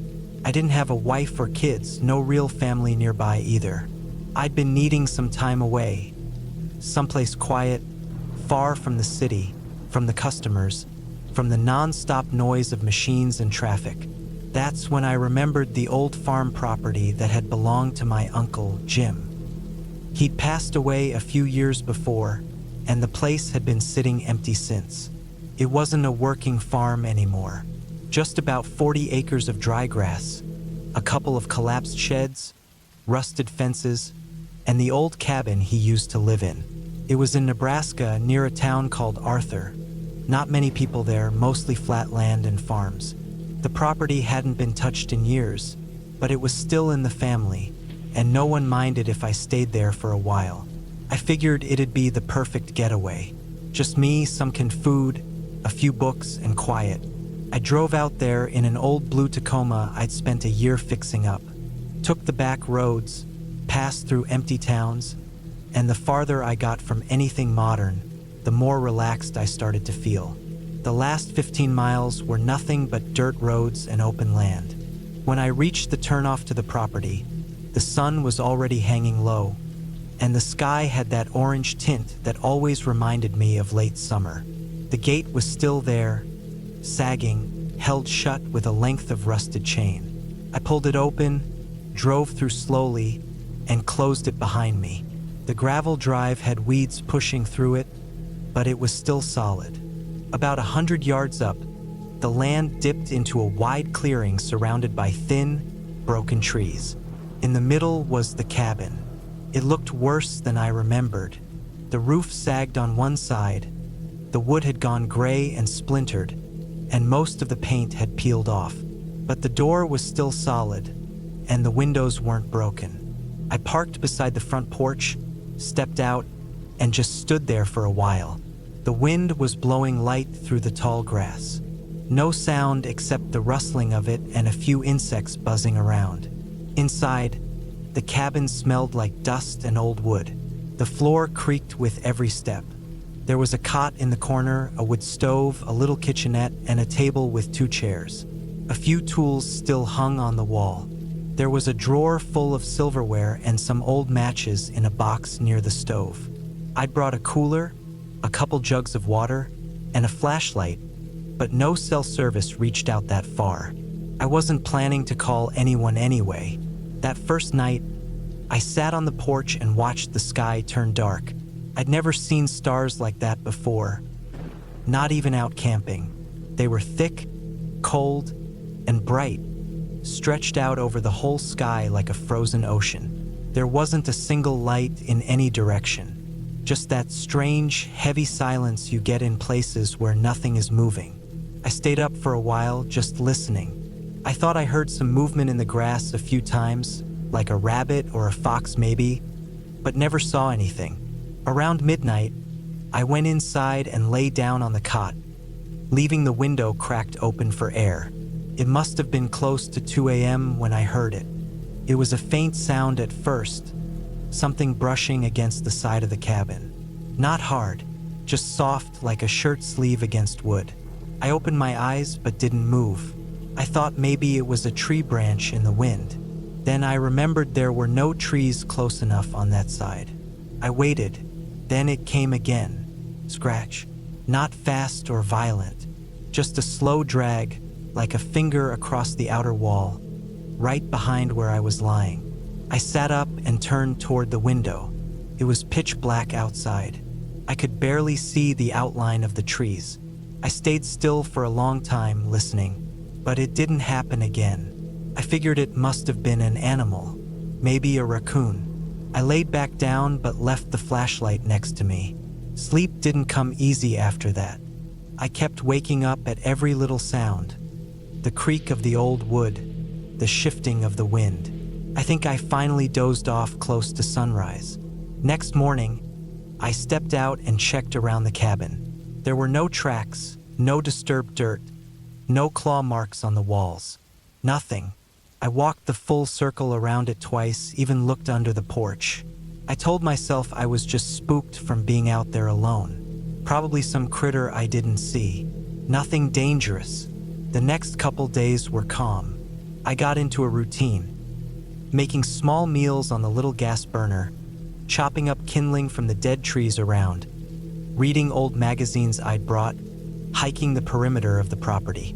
There was an old rusted tractor out near the edge of the field that had sunk halfway into the ground, its wheels buried in weeds. I thought about trying to restore it just to give myself something to do. But the nights kept getting stranger. It was the fourth night when I woke up again, this time to what sounded like footsteps. Not heavy ones, just soft, deliberate steps around the porch. Slow and even. I grabbed the flashlight and turned it on, shining it through the front window. The light cut across the porch and into the grass beyond, but I saw nothing. I opened the door and stepped out barefoot, sweeping the light side to side. Still nothing. I moved to the edge of the porch and listened. The air was still. No bugs, no wind, nothing. Just silence. Then I caught it again, movement in the field. The grass shifted, like something had just ducked down. I held the light on it but saw no shape. I stayed out there for 20 minutes watching before going back in. I barricaded the door with the small table and sat on the cot with the flashlight in my lap. I stayed awake until daylight. That morning, I walked the field where I'd seen the movement. About 10 yards out, I found something. Footprint. It wasn't big, maybe a size 10 boot, but the weird thing was it was deep, like someone had put all their weight into a single step and then disappeared. It was the only print in the area. No other tracks leading to or from it. Just one boot print in the dry dirt between the cabin and the tree-line. I stood over it for a long time. I didn't know what to make of it. There were no nearby farms.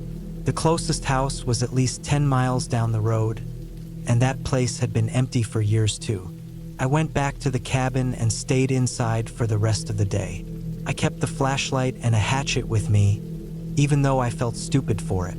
I told myself it was probably mine, even though I hadn't walked out that far in boots. That night, I stayed up. I kept the light off, sat near the window, and waited. It was around 1:30 a.m. when I heard it again, the soft scratching, but this time it came from the roof. Just a single, drawn-out scrape, then silence. I stepped back from the window. The roof wasn't tall. I could have climbed it with a ladder if I had one. I stood in the dark, listening to my own breath, waiting for something else. Then the footsteps started, not on the roof outside. Slow again, deliberate, circling the cabin. I didn't move. I didn't shine the light. I just stood there in the dark, heart pounding. They circled once, then twice, then stopped. I couldn't tell where they ended. I stayed frozen for nearly an hour. When I finally turned on the flashlight and looked out, the field was empty. But when I checked the porch in the morning, there were more prints. 2 of them this time, side by side, right at the steps. That day, I packed my stuff. I threw everything back in the truck, slammed the tailgate, and got in. But the engine wouldn't turn over. Battery was fine, fuel was full. It just wouldn't catch. I popped the hood, checked the lines. Nothing seemed out of place. I tried again and again. Nothing. I sat in the cab for a long time, sweating, gripping the steering wheel. I thought about walking, but the idea of going 10 miles across dry land with no weapon, no cell signal, and something moving around at night, it made me stay. I lasted 2 more nights. On the second to last night, something tapped on the window. Not scratched, tapped 3 times, like knuckles. Then nothing. I didn't check. I didn't move. On the final night, I woke up to the smell of smoke. I jumped up, grabbed the flashlight, and saw it. Thin tendrils of smoke coming through the floorboards, faint but sharp. I pulled back the rug and found nothing. I ran outside barefoot and looked under the cabin. There was a small fire, a pile of dried grass and twigs burning slow under the back corner of the foundation. Not enough to catch yet, but it had been lit intentionally. I stomped it out, scraped the ash into a pile, and just stood there shaking. Someone was trying to scare me off. Or worse, the next morning the truck started. No issue. First try. I didn't question it. I drove. I didn't stop, didn't check the mirrors, didn't close the gate behind me. I drove straight until I saw a gas station, filled up, and didn't say a word to the guy behind the counter. When I got back to Fort Collins, I told myself I just needed the trip to remind me why I stayed away from places like that. But that wasn't true. I think someone or something human was living out there, watching the property, hiding in the fields, and I think they didn't like that I came back. I never returned, not even to check on the land. I don't know if anyone ever bought it after I left. I didn't care. All I know is that I was lucky, because whatever was moving through those fields at night, it didn't want me dead. It wanted me scared, and it got what it wanted.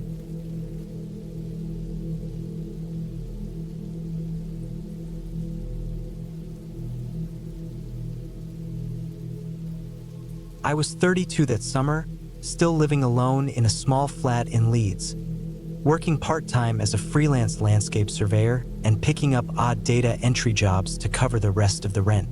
Things hadn't really worked out how I thought they would by then. I wasn't miserable or anything, but life just felt like it was looping. I'd wake up, check for gigs online, send out emails, maybe get a reply, maybe not. I didn't hate my life, but I wouldn't call it fulfilling either. I got the idea to rent out a remote cabin after a long, rainy week stuck inside. It wasn't really a holiday, not a fun one anyway. I needed to get away from everything for a while, just be alone, shut off my phone, and reset. I found this place up in Northumberland, a small timber cabin listed on a site that mostly featured off-grid locations. No electricity, no Wi-Fi, no proper roads. You could only reach it by walking 1.5 miles from the closest farm road, and even then you had to park near a crumbling stone wall and go on foot. It sounded perfect. The listing showed it was next to an old forest edge, backed against a hillside, and not near anything except maybe a few scattered stone ruins and overgrown sheep paths. The cabin itself looked solid enough. 1 room, a fireplace, a cot, and a big storage bin out back with dry wood and some basic gear. It had a rainwater tank, and the owner promised it was quiet and safe. I booked 4 nights in early October. I arrived late in the day on a Thursday, just after 5 p.m. I'd brought only what I needed: thermal clothes, a headlamp, my sleeping bag, some dried food, and a book I never ended up reading. The air smelled damp and clean, and the silence felt like something you could touch. The leaves had already turned orange and yellow, and the trees along the hill edge creaked in the wind like old bones. The walk to the cabin was longer than I expected. The path was overgrown, barely visible, and soggy in places. Took nearly an hour with my pack on. When I finally saw the roof through the trees, I felt a strange kind of relief, like I'd been holding my breath the whole way there. The cabin looked exactly like the photos. Dark, weather-worn timber with moss clinging to one side, 1 small window, and a steel latch on the door. Inside, it was cold, but not uncomfortable. There was a bench against one wall, a small shelf with a few dusty pots and pans, and a stack of old newspapers tied up in the corner. The place smelled faintly of wood smoke and dirt, not in a bad way, just natural, lived in.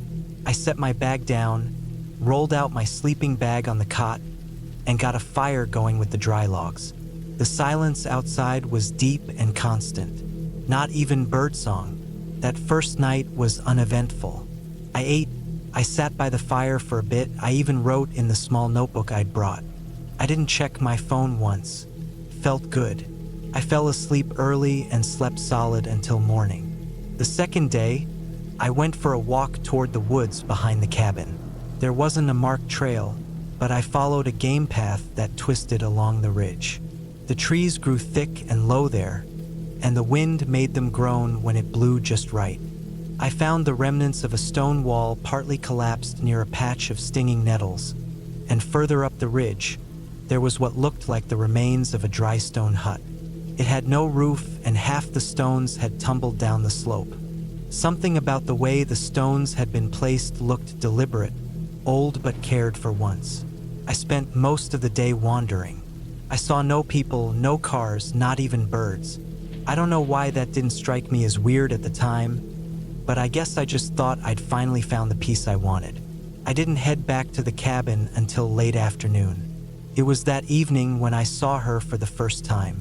I was chopping kindling out by the storage bin, a little downhill from the cabin, with the wind steady but not strong. It was getting dark fast, the sky going that dull gray blue, when I noticed something just out of place down the slope, about 30 meters off, just past the tree line. The figure, it wasn't moving. It looked like a woman, though I couldn't see her face clearly at that distance. She was standing between two trees, slightly hunched, wearing what looked like a pale coat or dress that hung too loose. She didn't wave or call out. She didn't move at all, just stood there, half-shadowed, as if waiting for something. I froze. My first thought was that maybe someone else had rented a nearby property, maybe wandered too far or got lost. But the cabin was alone. There were no other rentals for miles, the listing had said that. Besides, she didn't look like someone out for a walk. She looked out of place, still, wrong somehow. I waited, maybe a full minute. I glanced down to pick up my axe, and when I looked back, she was gone. I scanned the tree line for a while, heart thumping. Nothing. I walked back inside, bolted the door, and sat by the fire, telling myself it was just some hiker or a trick of the light. The trees could play tricks on your eyes when the wind moved just right. I didn't sleep much that night. Every creak of the cabin made me flinch. The next day, I checked the woods again. I went back to where I thought she'd been standing. The underbrush was thick, but I looked around for any signs of a person. Footprints, broken twigs, anything. I found nothing, just damp moss and leaf litter. But later that day, I found something else. Up by the ridge near that old collapsed hut, I saw what looked like fresh markings on the stones. 3 thin lines scratched into one of the upright ones, like claw marks or maybe made with a knife or something sharp. They weren't deep, but they were fresh, no moss, no dirt settled in them. They hadn't been there the day before. I didn't like that. I went back to the cabin early, kept the fire going all day, and stayed inside. On the 3rd night, things got worse. I was in my sleeping bag, trying to rest, when I heard it. A faint sound, something like slow footsteps outside. Not on the leaves, on the wooden boards of the porch. I held my breath. The wind had died down, and the sound was unmistakable. 1 step, then another, then stillness. I didn't move. I didn't even sit up. I lay there stiff, heart pounding.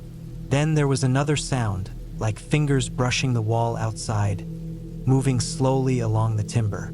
I stayed like that for an hour, maybe more. I never heard her walk away. At some point, I must have dozed off, because the next thing I remember was sunlight leaking through the window. When I went outside, there were smudges on the lower part of the window. Streaks, like from dirty fingers. Thin streaks. That was when I decided I wasn't staying the 4th night. I packed up by noon, stuffed everything into my bag, and didn't bother eating. I didn't care about the money anymore. I just wanted to be gone. I checked behind the cabin, looked down the slope, scanned the tree line. I didn't see her again. But when I got back to the car, something made my stomach drop. The boot was open. I always close it. I remember shutting it and hearing the latch click. Inside, nothing was missing. Nothing had been moved. But someone had left something behind. A small strip of faded fabric, the same pale color as the dress I'd seen her in. It was stuck in the hinge. I didn't wait. I drove off without even checking the tires. I didn't report it. Who would I report it to? There was no crime, no evidence. Nothing actually happened, at least nothing anyone would believe. Just a few sightings, some marks on a stone, a creepy sound or two. I told myself maybe it was someone living out in the woods, some strange recluse. But that didn't help much. I still think about it. I've tried looking up that area, checking old maps, trying to find out who might have owned the land before. There's almost nothing out there. No names, no history, just one or two vague notes about old mining trails and abandoned crofts. I never saw her face. I think that's what unsettles me the most. I never saw her move, never saw her blink. But I know she was real. I know someone was out there, and I know she saw me. I haven't been camping since.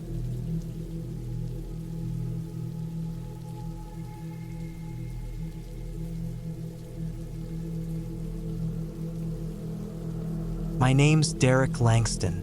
Back in 2014, I was 34 years old and working construction in southern Ohio. That fall, I took a week off from the job to go hunting up in a stretch of forest in Vermont called Cold Hollow. It was a pretty quiet place, known by a few locals, but far enough off the beaten path that most tourists never got near it. The plan was simple. 5 days in a small hunting cabin I'd been told about by a guy I used to work with. Deep in the forest near Montgomery, I'd hunt whitetail during the day, clean what I could, and come back with meat and a few good memories. I drove up in my old Chevy Blazer, packed heavy with gear. Tent, rifle, backup rifle, maps, thermal clothes, freeze-dried food, water tablets, 2 knives, and a sleeping bag thick enough to handle the October cold. I also brought my old dog Duke, half lab, half shepherd. He'd been slowing down in recent years, but still loved the woods. The cabin wasn't on any modern maps. I had to follow a mixture of verbal directions, a hand-sketched map from the guy who told me about it, and topographic prints I got online. It was about 4 miles off a rough service road, a hike through forest with no trails. I got there just before dusk on a Tuesday evening. The place was old, real old. I could tell it hadn't been lived in full-time for years, maybe even decades, but it was still solid. A single-room wooden structure set back against a rise in the land. The logs were weathered gray, the roof patched with tin, and the door hung crooked, but it stayed closed if you wedged a stone under it. Inside was a cot, a table, a few busted chairs, and an old stove in the corner that didn't seem safe to use. I cleared the place out with a broom I'd brought, laid down my sleeping bag on the cot, and stacked my gear by the door. It was colder than I expected that night.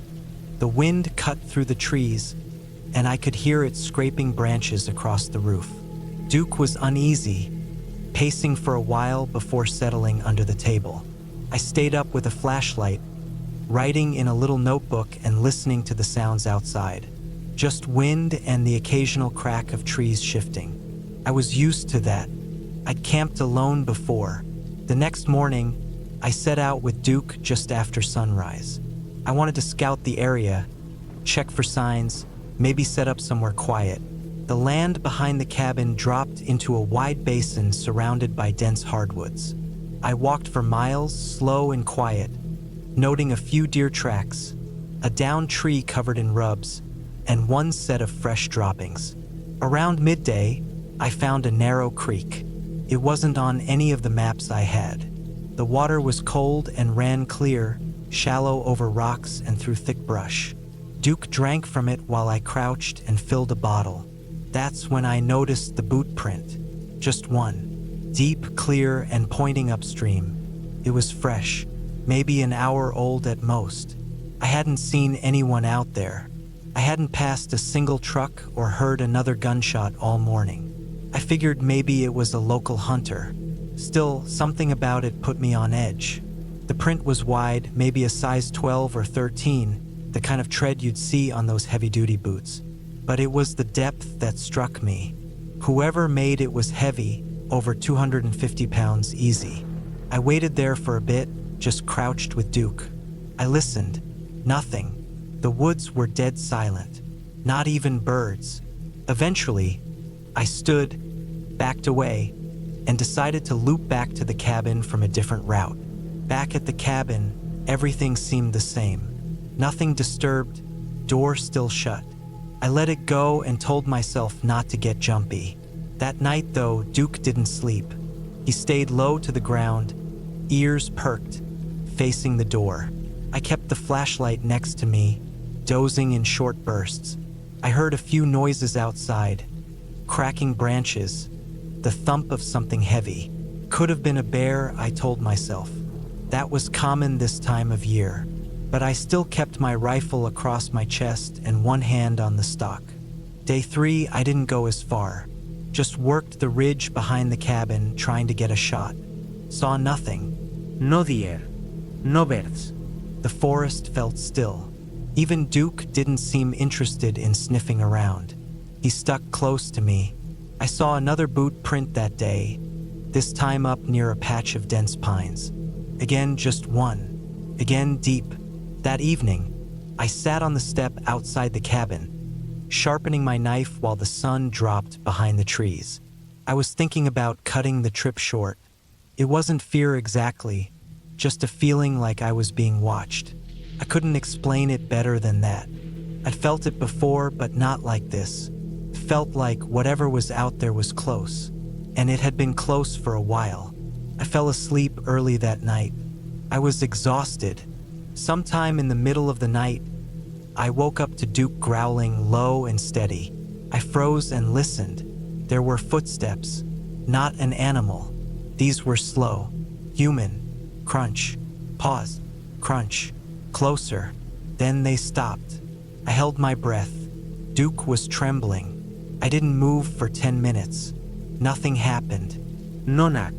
No voice, just silence. Eventually, I heard the steps again, this time fading away. I stayed up until dawn, sitting with my back to the wall, rifle in my lap. When the sun came up, I checked around the cabin. Nothing. No prints. No marks. No broken branches. But I knew what I heard. I packed my bag, planning to leave. But on my way out, maybe 100 yards from the cabin, I found something I couldn't explain. It was a dead deer. Young buck. Still warm. No gunshot. No arrow. Just its throat cut. Clean, deep, and fast. And next to it, another boot print. This one even deeper. I stared at it for a long time. Whoever did this had to be nearby, watching. It wasn't a kill for food. The body was untouched. No meat taken. It was a message. I didn't waste time. I turned and walked fast. I didn't run. I didn't want to make noise. I moved in a wide arc, avoiding the creek and sticking close to dense tree lines. I could hear movement behind me every once in a while. Twigs snapping, heavy steps. I didn't turn around. 3 hours later, I made it back to the blazer. Duke was panting hard and limping slightly, but he kept pace. I loaded everything fast and started the engine. As I backed out of the clearing, I looked once toward the woods.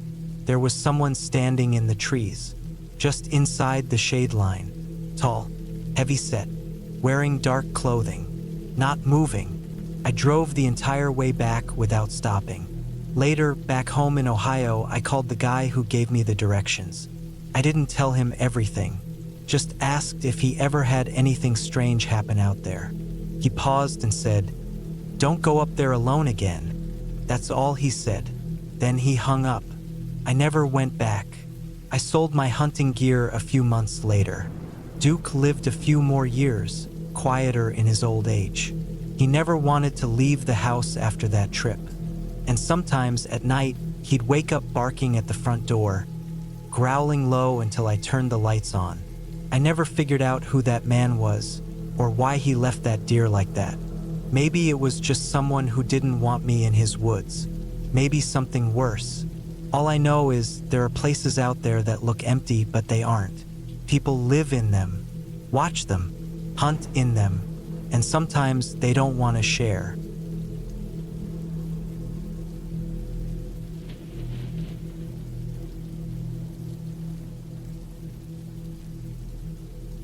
Back in late October of 2017, I took a week off from duty. I was 39 at the time, working with the police department in a small town called Ridgeton, up in northern Montana. I'd been on the force for over a decade by then. I'd seen some rough things, domestic calls that turned bloody, meth houses with kids crawling around, suicide scenes, that kind of stuff. I never really let it get to me, not until the year my partner Roy died. That hit me hard. It was a simple traffic stop and the guy had a shotgun in the back seat. Roy never even unclicked his holster. I kept it together on the outside, but something in me broke after that. I couldn't sleep more than a few hours. I started snapping at people. Got written up twice in 3 months. The captain pulled me aside one day and said I looked like hell. Said I needed time off or I'd be forced to take it.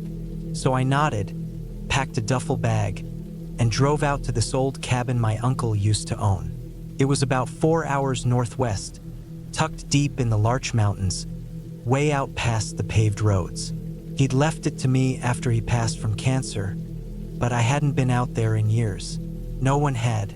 It was small, one room with a bunk, a wood stove, and a small kitchen with a busted fridge. No cell reception, no internet. That was the point. I figured a week alone, just chopping wood, eating canned beans, and sitting by the fire would help clear my head.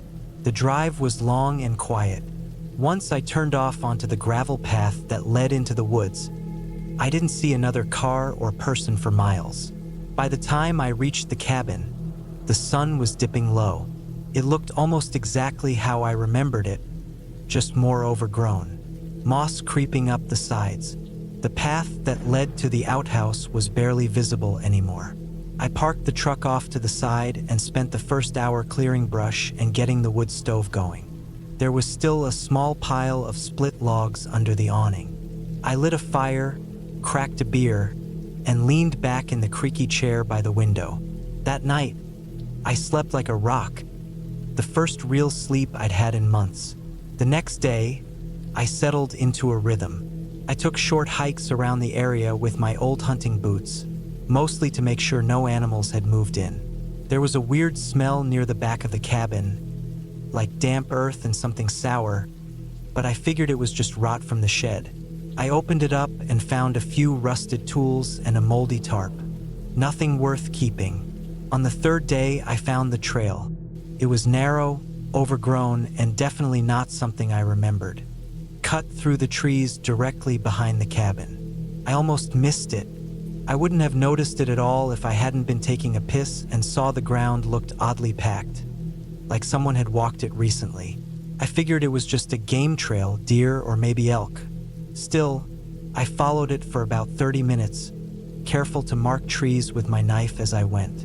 What I found at the end made my stomach turn. There was a clearing maybe 20 feet across. In the center, an old steel barrel stood half buried in the dirt.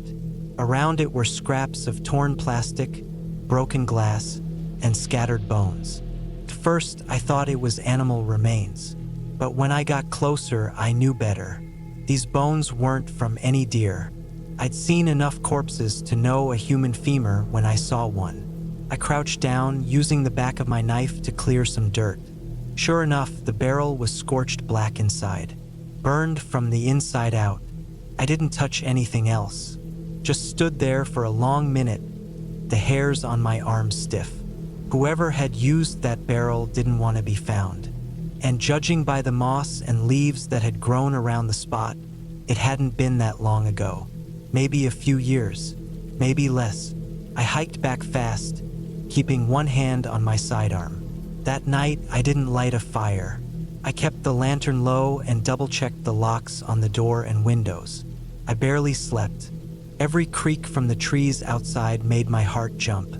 I kept picturing someone watching from the woods, waiting for the light to go out. By the 5th day, I decided I needed to leave.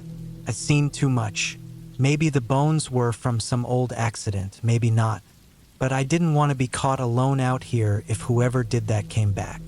I packed everything into the truck by noon and locked the cabin. As I climbed into the driver's seat, I realized the fuel gauge was lower than it should have been. I'd filled the tank before I left town, and I hadn't driven it since. It was almost at a quarter. At first, I told myself I was imagining it. Maybe I misread the gauge when I got here. But deep down, I knew better. Someone had siphoned gas from my truck. I turned the key and pulled onto the path.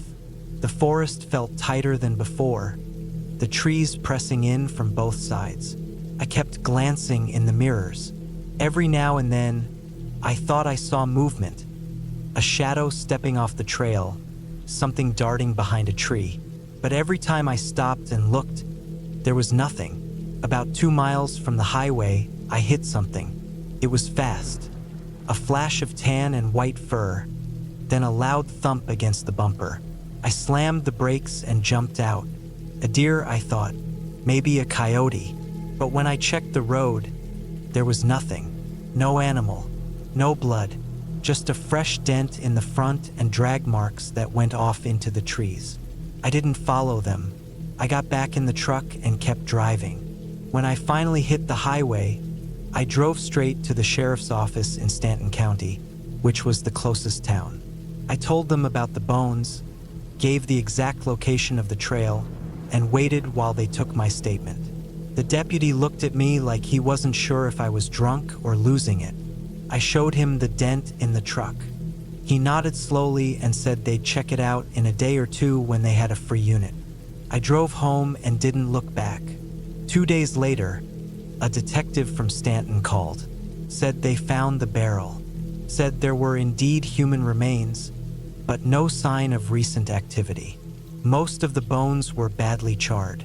They found part of a boot in the fire, size 10. No ID, no wallet, no clothing that could be traced, just fragments. They didn't ask me much after that. I guess because I was a cop, they took my story seriously. But it didn't lead anywhere. No suspects, no missing persons reports that matched. It was like whoever it was had just vanished, or been made to vanish. I never went back to the cabin. I sold the land a few months later to a logging company, let them deal with the trees and whatever was still buried in that forest. What still gets me is the gas. Someone was there, maybe just passing through, maybe watching me the whole time. Maybe they saw me find the trail. Maybe they wanted me to follow it. All I know is I got out. Roy used to say the worst things people do aren't in the city. They're out where no one ever looks. I used to laugh at that. Now I think he was right. There are things in those woods no one should find. And I found one of them.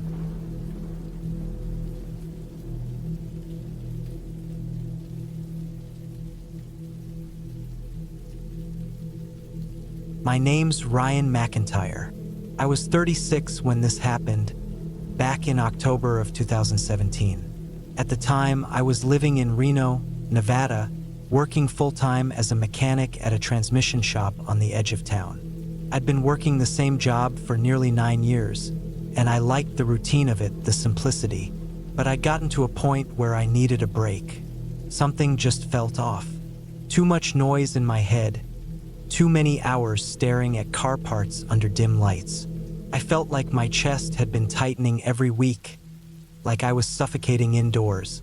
So I decided to take a few days off and head north to a small piece of land my uncle used to own near Goose Lake, close to the Oregon border. There was a small off-grid cabin he built himself back in the late 90s.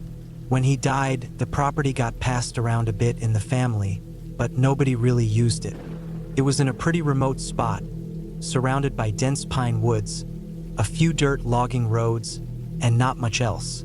I figured it would be a good place to clear my head for a week. I left early on a Monday morning. The drive took about 5.5 hours, mostly highway until I turned off near a small logging town called Lakeview. From there, I took a couple gravel roads that twisted through the woods for another hour or so. No signal out there. No GPS.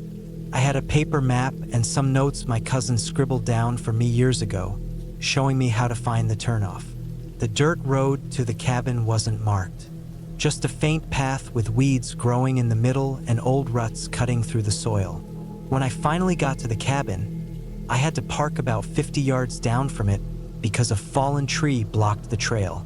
I lugged my stuff up by hand, just a sleeping bag, some canned food, tools, and a pump-action shotgun I kept in my truck.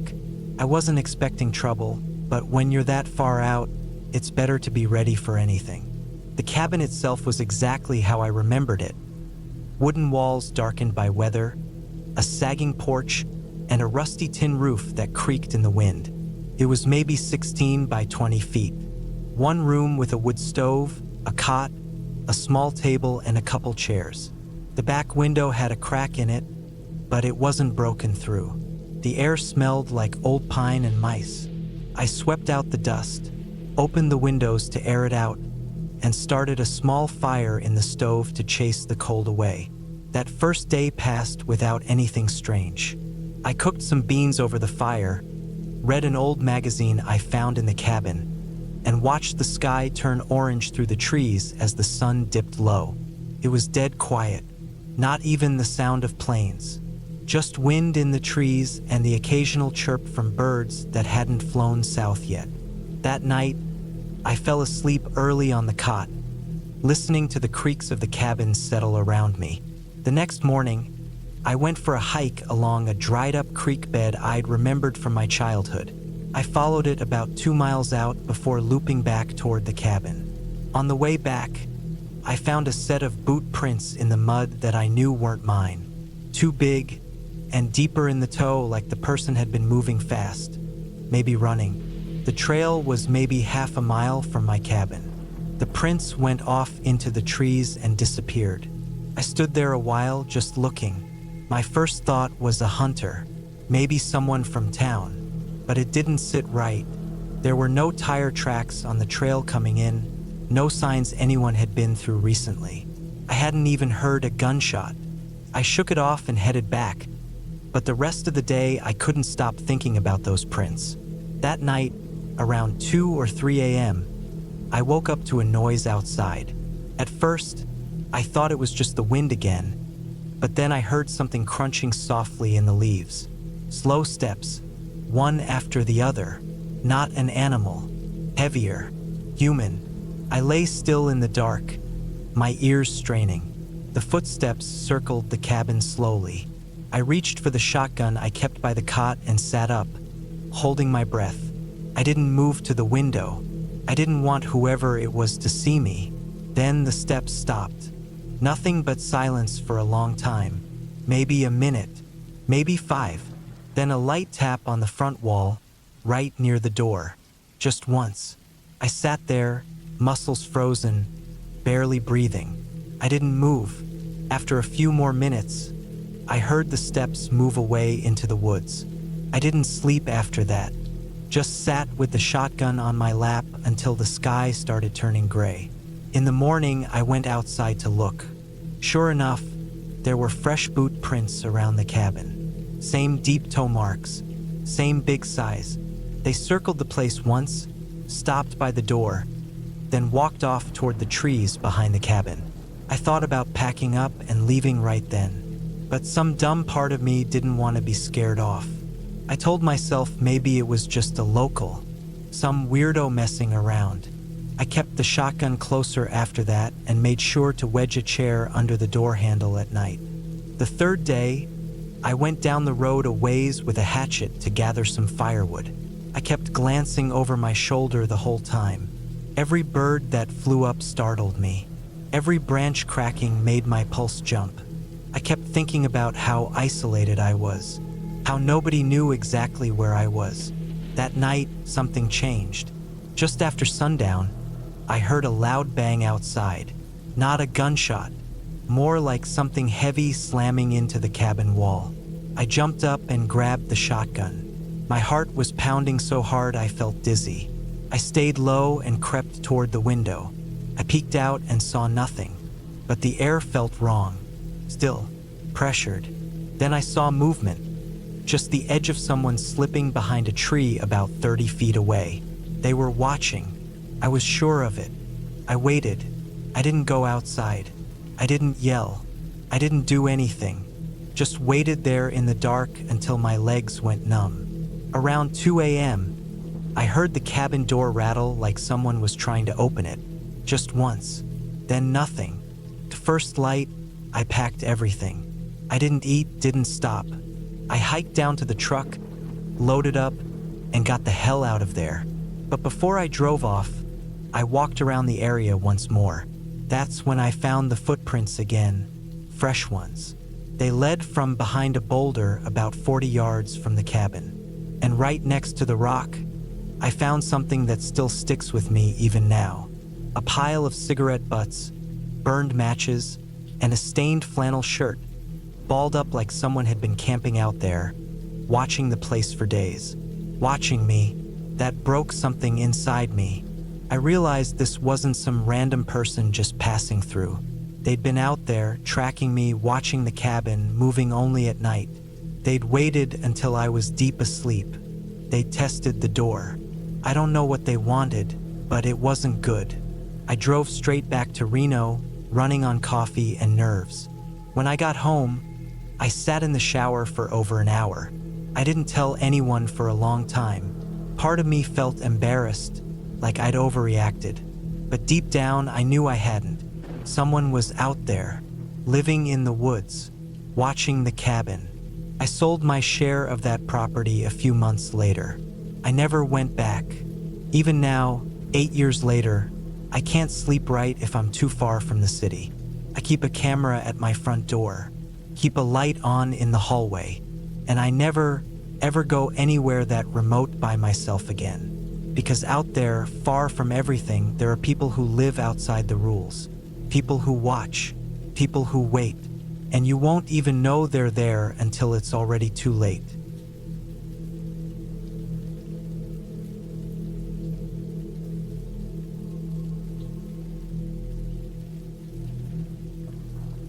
I was 34 when I decided to take a break from the noise of everything. People, city life, and especially my job. It was early October of 2013. I'd been working 12-hour days managing deliveries for a logistics company in southern Ohio, and that year had worn me down to the bone. My mother had passed away in the spring, my girlfriend and I had split up in the summer, and by fall, all I could think about was driving far away from everything. I didn't want to talk to anyone. I didn't want to be around people. I just wanted silence and stillness, even if it was just for a few days. My father had once mentioned a piece of land he inherited from his uncle, somewhere way up north in the Upper Peninsula of Michigan. I remembered the name of the nearby town, Whitefield. It wasn't really a town, more like a handful of houses and one gas station that looked abandoned even when it wasn't. The land sat just outside Whitefield, tucked deep into the woods near an old, barely maintained cemetery. Dad used to tell me that when he was a boy, they stayed in a small cabin up there during hunting season, and that the property was never sold because no one really wanted to deal with it. That memory came back to me one night when I was looking through a box of his old paperwork. There was a worn-out folder with a faded survey map and some handwritten directions. That's all I needed. So I packed up the basics: tools, food, water, sleeping bag, lantern, some old camping gear, and left my apartment in Dayton just before dawn. I didn't tell anyone where I was going. It took me almost 11 hours to get there. Most of the drive was empty roads lined with rust-colored trees, and once I turned off the main highway, the paved road became dirt and gravel.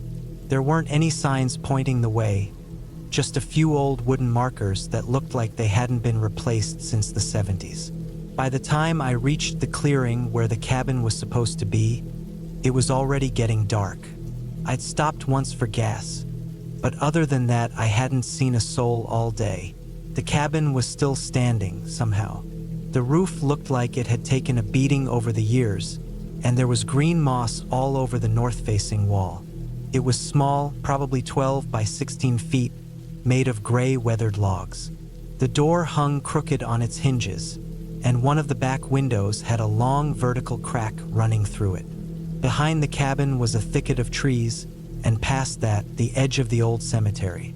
The graveyard was barely visible through the trees, but I could see the worn, slanted tops of a few headstones sticking out from the ground like broken teeth.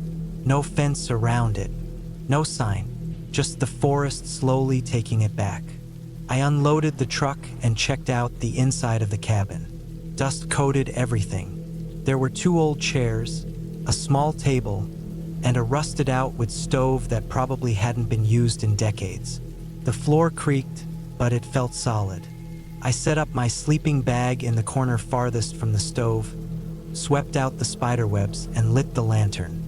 It was quiet, not peaceful quiet, just dead. Even the wind seemed to be holding its breath. The first night passed without anything strange. I read a little, ate a cold can of beans, and fell asleep early. The silence was deep, and I didn't dream. The second day, I wandered around the woods for a bit. I didn't bring a gun, just a long hunting knife and a hatchet I kept strapped to my pack. The trees were tall and close together, and everything smelled like damp soil and pine. I found the edge of the cemetery again and walked into it. There were maybe 20 headstones total, most of them barely readable. A few had names and dates from the late 1800s, and some had no markings at all. One of the headstones had a small American flag stuck into the ground next to it, half rotted away. I figured someone must have come through sometime in the last 10 years, maybe a relative. Other than that, the place looked untouched. That night it rained. The wind picked up fast, and by midnight the cabin was creaking like a ship. Water dripped through the seams in the roof, and I had to shove my pack under one of the leaks to keep my gear dry. I sat in the dark, listening to the sound of rain slapping the ground and the occasional thump of a branch hitting the roof. Then I heard something else, a sound that didn't come from the wind or the rain. It was a metallic clink, like something hitting the front door. Not hard, just enough to be heard over the storm. I sat still for a long time, holding my breath. Then it happened again, clink. It didn't sound like someone knocking. It sounded more like something small, like a nail tapping the wood. I didn't have a gun, so I grabbed the hatchet and stood next to the door, listening. I waited at least 20 minutes before opening it. The rain was still falling, and it was pitch black outside. I stepped out onto the muddy porch and shined the flashlight around. Nothing. No footprints in the mud. No animals. Nothing hanging from the trees or leaning against the walls. The weird part was, when I turned to go back in, I noticed a thin line scratched into the cabin door, like someone had dragged something sharp across it. Not deep, just enough to leave a mark. I couldn't tell if it was new or if I just hadn't noticed it before. The next morning the rain stopped, and the woods smelled soaked and fresh. But something was off. I could feel it in the air. It was that kind of pressure you get right before a thunderstorm, except there were no clouds in the sky anymore. I walked the perimeter around the cabin and then made my way toward the cemetery again, keeping an eye out for tracks or signs of animals. I saw none. When I reached the graves, I noticed something strange. One of the headstones, one I remembered being flat to the ground, was standing upright. It looked clean. Not new, but definitely less dirty than before. I walked up to it. There was no name, just the year, 1894. The grass around it looked freshly disturbed, and the soil was dark and soft, like it had just been dug up. I stood there staring at it for a long time. I didn't like it. I backed away and returned to the cabin, trying not to look over my shoulder. That night, I didn't sleep much. I kept hearing sounds, soft, quiet tapping. A couple times I thought I heard something move near the back wall. I had the hatchet in my hand the whole time. I didn't light the lantern. I just sat in the dark. Around 3 a.m., I heard it again. A sharp metallic sound, like something being dragged along the cabin's side. Not fast, slow, deliberate. This time, I didn't open the door. I stayed put. When the sun came up, I finally stepped outside. What I saw made my stomach drop. There were scratches all over the cabin. Not just the door, but along the side, under the windows, even on the porch railing. Thin, shallow cuts like someone or something had traced the edges with a knife. And near the edge of the woods, where the trees started, I saw something small hanging from a low branch. It was a metal key, tied to a string of what looked like animal sinew. I cut it down and took a closer look. The key was old, rusted, and had something carved into it. Maybe a letter, maybe a number. Couldn't tell. I dropped it into my pack and stood there for a minute trying to calm my nerves. I told myself it was probably just local kids screwing around. Maybe some weird rural ritual stuff. Maybe someone knew I was staying up there and decided to scare me. I tried to believe that, but the problem was there were no tire tracks coming in. No boot prints. No trash. No signs that anyone else had been there. That afternoon, I decided I was going to leave the next morning. I just needed one more night of sleep, and I'd be gone before the sun fully rose. I packed most of my gear, tied everything tight, and kept my knife close while I tried to rest. But rest never came. Just after midnight, the tapping started again. This time, it circled the cabin. First on one side, then the back, then the front. It went on for hours. Sometimes fast, sometimes slow. It never stopped. And at one point, I swear I heard breathing just outside the window. I didn't move. I didn't even blink. I waited in complete silence with the knife in one hand and the hatchet in the other. When daylight finally broke, I stepped outside and saw footprints. Bare feet, human-shaped, all around the cabin, leading toward the cemetery. I followed them only halfway before I stopped. The prints ended at one of the oldest graves, the same one that had been disturbed before. The dirt was fresh again, like it had been dug up. This time the stone had been pulled out of the ground and laid flat. On top of it was something wrapped in cloth. I didn't open it. I ran back to the cabin, grabbed my stuff, and left. I didn't clean up. I didn't lock the door. I drove straight down the dirt road until I hit the highway. I didn't stop until I reached Toledo, where I got a motel room and finally slept for 12 straight hours. I never went back. I never told anyone the full story until now. That land is probably still sitting up there, empty, rotting, with the trees closing in and that old cemetery slowly getting swallowed up. I don't know what was out there. I don't think I want to know. But I've never slept near a graveyard since, and I never will again.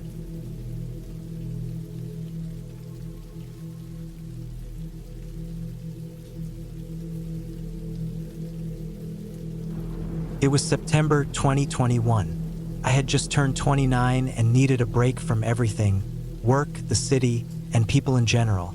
I was tired of the constant noise and stress. I lived in Spokane, Washington, and I was working in IT for a healthcare company. My job was mostly remote, but it felt like I never got away from it. Even when I wasn't working, my brain was spinning with codes, tasks, deadlines. I booked a 5-day stay in a cabin in western Montana, close to the Idaho border. I found it on a website for off-grid rentals. The place was about a 2-hour drive into the Bitterroot National Forest, near a small place called Sula. The listing said it was an authentic trapper-style log cabin, built in the 1950s, modernized only slightly with solar power and a propane heater. It had a creek running nearby, no Wi-Fi, no cell signal, and no neighbors for miles. It sounded perfect. I packed up my truck with basic food, hiking gear, and a handgun I legally owned for camping. I wasn't a big gun guy, but I liked having it for bears or just peace of mind when I was that far from other people. The drive was quiet and beautiful. Tall trees, winding roads, patches of sun cutting through the thick canopy. It felt like I was slowly untying the knots in my mind. I reached the cabin late in the afternoon. The sun was still up, and the place looked even better than the pictures. A small, single-room log structure with a stone chimney, a tin roof, and a short porch with a worn wooden chair. There was a little woodshed out back and a fire pit near the creek, which ran just 30 yards from the front steps. It was surrounded by tall pines and thick brush. No power lines, no roads visible. I unpacked, made a quick meal of canned soup, and sat by the fire pit as it got dark. The quiet was thick, deep, almost unnatural to someone who lived in the city. But I liked it. The air smelled clean, like pine needles and water. That night, I slept like I hadn't in years. The second day was peaceful. I hiked along the creek, took some pictures, and even did a little sketching. I'm not an artist or anything, but I like to doodle when my mind is calm. I didn't see a single person all day, just a deer that bounded off the trail and a bald eagle gliding above the trees. That evening, I lit another fire and cooked some beans and rice. The sun dipped behind the trees fast, and the cold crept in like it had claws. I bundled up, sat on the porch, and listened to the water flow. It was so still out there. I could hear the tiny pops of pine cones falling in the distance. Sometime after dark, maybe around 9 or 10, I heard something that wasn't the wind or the water. It was quick, sharp, like a branch breaking. Came from behind the cabin, somewhere near the woodshed. I froze. My ears tuned in and I heard nothing else. I figured it was an animal, maybe a deer or a raccoon. I went inside, locked the door, and tried not to overthink it. But it was harder to fall asleep that night. I kept listening for other sounds, but nothing else came. The third day, I decided to do a longer hike and circle back before sunset. I packed a lunch, filled a thermos, and carried my handgun in my backpack. I hiked about 6 miles through the forest, sticking close to the creek that twisted deeper into the woods. I saw more animal tracks that day, elk, I think, and a ton of squirrels. The air was getting cooler, and there were signs of early snow in the higher elevations. I made it back to the cabin around 5 p.m. That's when I noticed something odd. My boots, my extra pair, were moved. They'd been under the porch bench, but now one was turned and set a few feet away from the other. It wasn't wind. They were heavy and flat. I stared at them for a long minute, heart starting to pick up speed. I checked the door. Still locked. Windows looked undisturbed.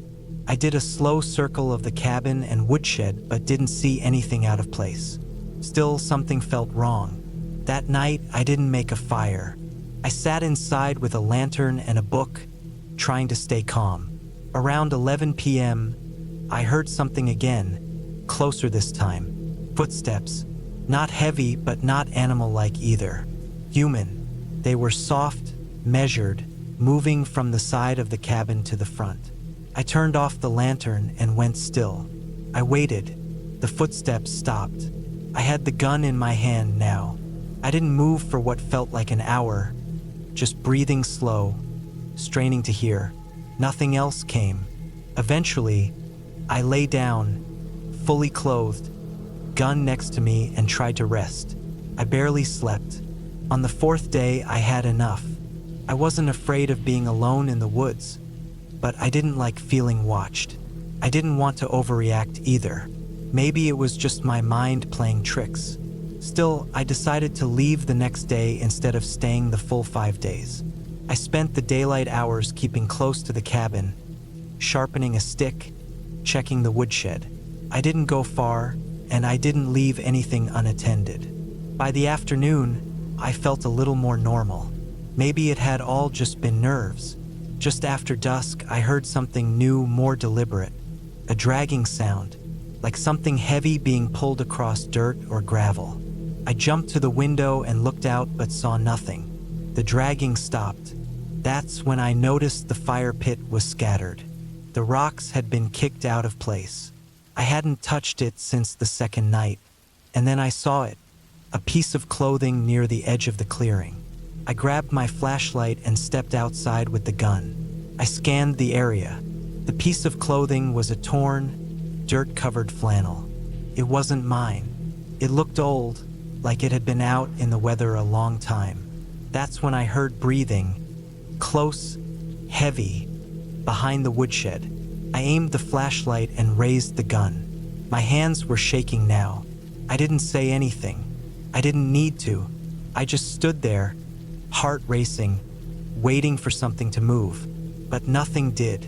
I backed into the cabin slowly and locked the door. I slid the small table in front of it and sat with my back to the wall, facing the entrance, gun on my lap. The breathing never came closer, but I heard something move, just once. A quick shuffle in the dirt, and then it went quiet. I sat there all night, eyes wide, ears tuned to every creak and gust of wind. When the sun rose, I didn't waste time. I packed everything fast, grabbed what I could carry, and got in the truck. The road out was rough, but I didn't care. I drove until I hit the paved road and finally got phone signal again. I didn't report it. What would I say? That I heard footsteps and found an old shirt?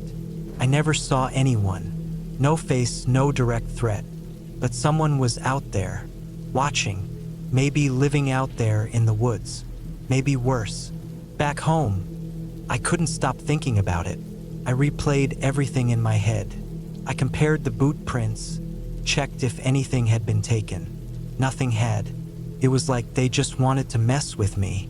Took weeks for me to sleep normally again. I'd wake up at night thinking I heard breathing outside. I started locking every door, checking windows twice, and I haven't been back to the woods since. That cabin is still listed online. I checked recently. Same pictures, same description. Only now, when I look at the porch in those pictures, I can't help but wonder if someone was already there when I arrived. Watching, waiting, and I'll never know how close I really was to something terrible. But I know I was too close, way too close,